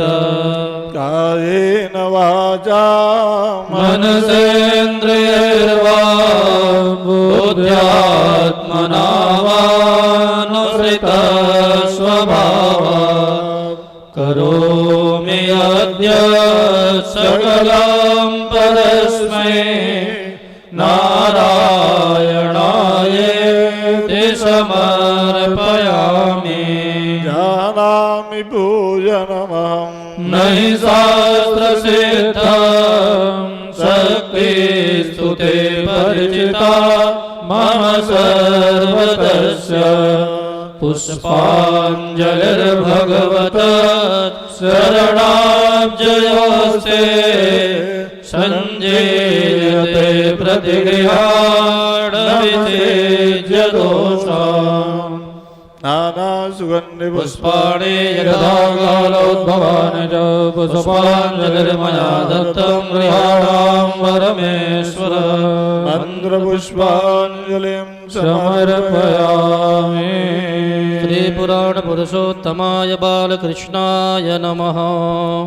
बोलो भागवत भगवान की जय। द्वारिकाधीश भगवान की जय। लाल कृष्ण लाल की जय। राजा रामचंद्र की जय। श्री हनुमान जी महाराज की जय। उमापति महादेव की जय। काशी विश्वनाथ भगवान की जय। सत्य सनातन धर्म की जय। धर्म की जय हो। अधर्म का नाश हो। वाणियों में सद्भावना हो। विश्व का कल्याण हो। गौ हत्या बंद हो। गौ माता की जय हो। भगवत्पाद जगत गुरु शंकराचार्य भगवान की जय। धर्म सम्राट पूज्य स्वामी श्री करपात्रे जी महाराज की जय। पूरे पीठाधीश्वर श्रीमद जगत गुरु शंकराचार्य भगवान की जय। आज के आनंद की जय। हर हिंदू सेना हो। हर हिंदू सनातनी हो। हर हिंदू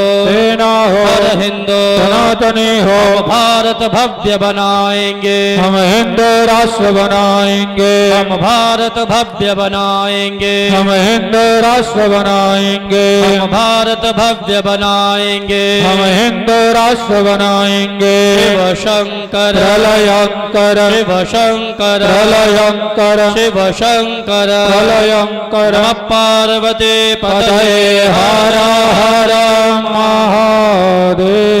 जय जय श्री राधे। सर्वे भवन्तु सुखिनः सर्वे सन्तु निरामया सर्वे भद्राणि पश्यन्तु मा कश्चित् दुःखभाग् भवेत्। वो हनुमान चालीसा के लिए बच्चे तैयार हैं, इनकी घोषणा हो गई थी, जी जी इसलिए 5 मिनट सब लोग बैठ जाएं। प्रसाद वितरण बाद में होगा, आज शनिवार है। ये सब बच्चे हमको बोले आज हम सामूहिक हनुमान चालीसा पढ़ेंगे, कृपया बैठ जाइए सब लोग। सभी लोग 5 मिनट हनुमान चालीसा के बाद प्रसाद वितरण बढ़िया सस्वर सब लोग पाठ करें। बच्चे लोग सब तैयार हैं। हाँ सब बैठ जाइए, बढ़िया लाइन से बैठो भाई।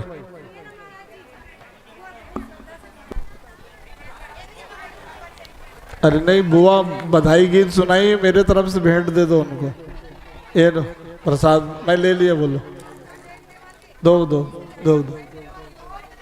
सोहर गीत गाए हो आप, बहुत बढ़िया। सभी लोग बैठ जाएंगे। गुरुदेव वैसे भी भगवान शंकराचार्य जी बोलते हैं ना कि हनुमान चालीसा सब लोग पढ़ो हिंदू राष्ट्र निर्माण के लिए, तो सब लोग बढ़िया से सुनाओ। सब एक लाइन पे बैठ जाओ माताओं। हाँ बच्चे लोग आगे रहेंगे भाई, कहाँ है सब सुनाएंगे, बोले हम लोग पढ़ेंगे। हाँ बढ़िया, आप लोग भी बैठ जाइए सब लोग, कोई नहीं खड़े रहेगा। फिर प्रसाद वितरण होगा भी, लाइव सब चलाओ, आप लोग प्रचार करो। बोलो पवन सुत हनुमान की जय। बीच में कोई नहीं रहेगा, बैठा दीजिए इनको। हाँ बटुक लोग, ठीक है जो बैठने लगे। सभी अपने स्थान पर यथावत बैठ जाएं, बच्चे हैं।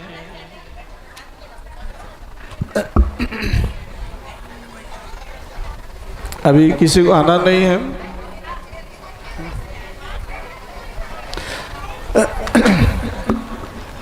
श्री गुरु चरण सरोज रज निज मन मुकुर सुधार। पुस्तक भजनो रघुवर विमल जसो जो दायक फल चार। बुद्धिहीन तनु जानिके सुमिरो पवन कुमार। बल बुद्धि विद्या देहु मोहि हरहु कलेश विकार। जय हनुमान ज्ञान गुण सागर जय कपीस तिहु लोक उजागर। काम दूतय तुलित बल धामा अंजनी पुत्र पवन सुत नामा। महावीर विक्रम बजरंगी कुमति निवार सुमति के संगे। कंचन वरण विराज सुवेशा कानन कुंडल कुंचित केशा। हाथ वज्र ध्वजा विराज कांधे मूंज जनेऊ साजे। शंकर सुवन केसरी नंदन तेज प्रताप महाजगवंदन। विद्यावान गुणी अति चातुर राम काज करिबे को आतुर। प्रभु चरित्र सुनिबे को रसिया राम लखन सीता मन बसिया। सूक्ष्म रूप धरि सियहि दिखावा विकट रूप धरि लंक जरावा। भीम रूप धरि असुर सहारे रामचंद्र के काज सवारे। लाय सजीवन लखन जियाए श्री रघुबीर हरषि उर लाए। रघुपति के ने बहुत बड़ाई तुम मम प्रिय भरतहि सम भाई।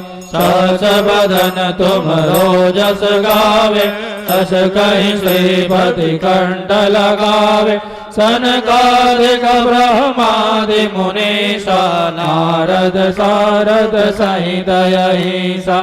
जम कुबेर दिगपाल जहांत कवि कोविद कवि सके कहाते। तुम उपकार सुग्रीवहि कीन्हा राम मिलाय राजपद दीन्हा। तुमरो मंत्र विभीषण माना लंकेश्वर भय सब जग जाना। जुग सहस्त्र जो जन पर भानो ले ल्योताहि मनुर फल जानो। प्रभु मुद्रिका मेलि मुख माहि जलधि लाग गए अचरज नाहि। दुर्गम काज जगत के जेते सुगमय अनुग्रह तुम्हारे तेज। राम दुआरे तुम रखवारे हो तना आज्ञा बिनु पैसारे। सब सुख लहै तुम्हारे शरण तुम रक्षक काहू को डरना। आपन तेज समारो आपै तीनों लोक हाकते कापे। भूत पिशाच निकट नहीं आवे महावीर जब नाम सुनावे। नाशे रोग हरे सब पीरा जपत निरंतर हनुमत वीरा। संकट ते हनुमान छुड़ावे मन क्रम वचन ध्यान जो लावे। सब पर राम तपस्वी राजा तिनके काज सकल तुम साजा। और मनोरथ जो कोई लावे सोई अमित जीवन फल पावे। चारों जुग पर ताप तुम्हारा है पर सिद्ध जगत उजियारा। साधु संत के तुम रखवारे असुर निकंदन ताम दुलारे। अष्ट सिद्धि नव निधि के दाता असबर दीन जानकी माता। राम रसायन तुम्हारे पासा सदा रहो रघुपति के दासा। तुम्हारे भजन राम को पावे जन्म जन्म के दुख बिसरावे। अंत काल रघुवर पुर जाई जहाँ जन्म हरि भक्त कहाई। और देवता चेतन धरहि हनुमत से सर्व सुख करहि संकट कटै मिटै सब पीरा जो सुमिरै हनुमत बलवीरा जय जय जय हनुमान गोसाई कृपा करहु गुरुदेव की नाई जो सत बार पाठ कर कोई छूटहि बंदे महासुख होई जो यह पढ़े हनुमान चालीसा होय सिद्धि साखी गौरीसा तुलसीदास सदा हरि चेरा की जय नाथ हृदय महडेरा पवन तनय संकट हरण मंगल मूर्ति रूप राम लखन सीता सहित हृदय बसो सुरभो सियावर रामचंद्र की जय पवन सुत हनुमान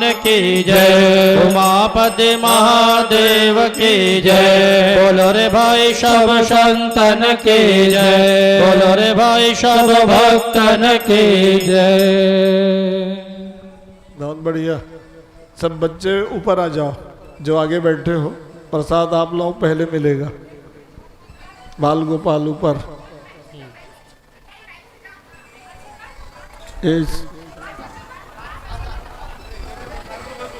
हनुमान चालीसा पढ़े हो?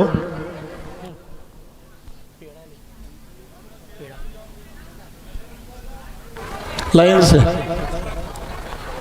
एक पंडित जी, एक एक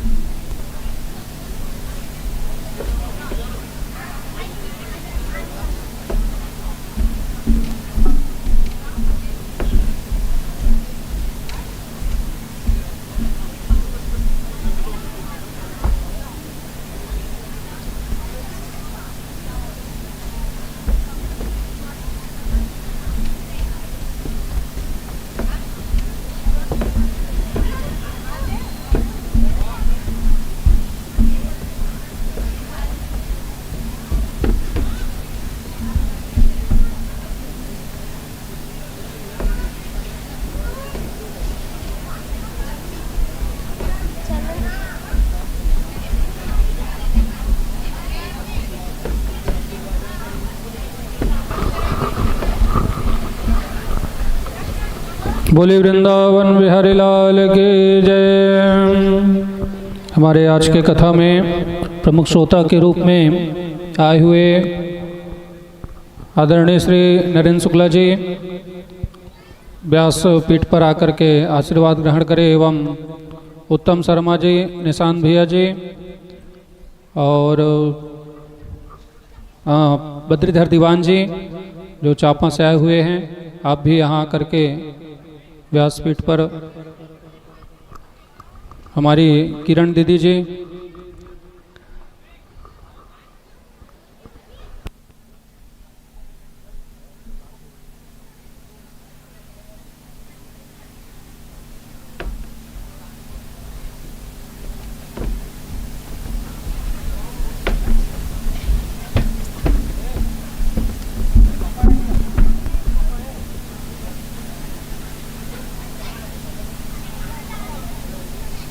हर्षवर्धन मिश्र जी आप भी आ जाएं।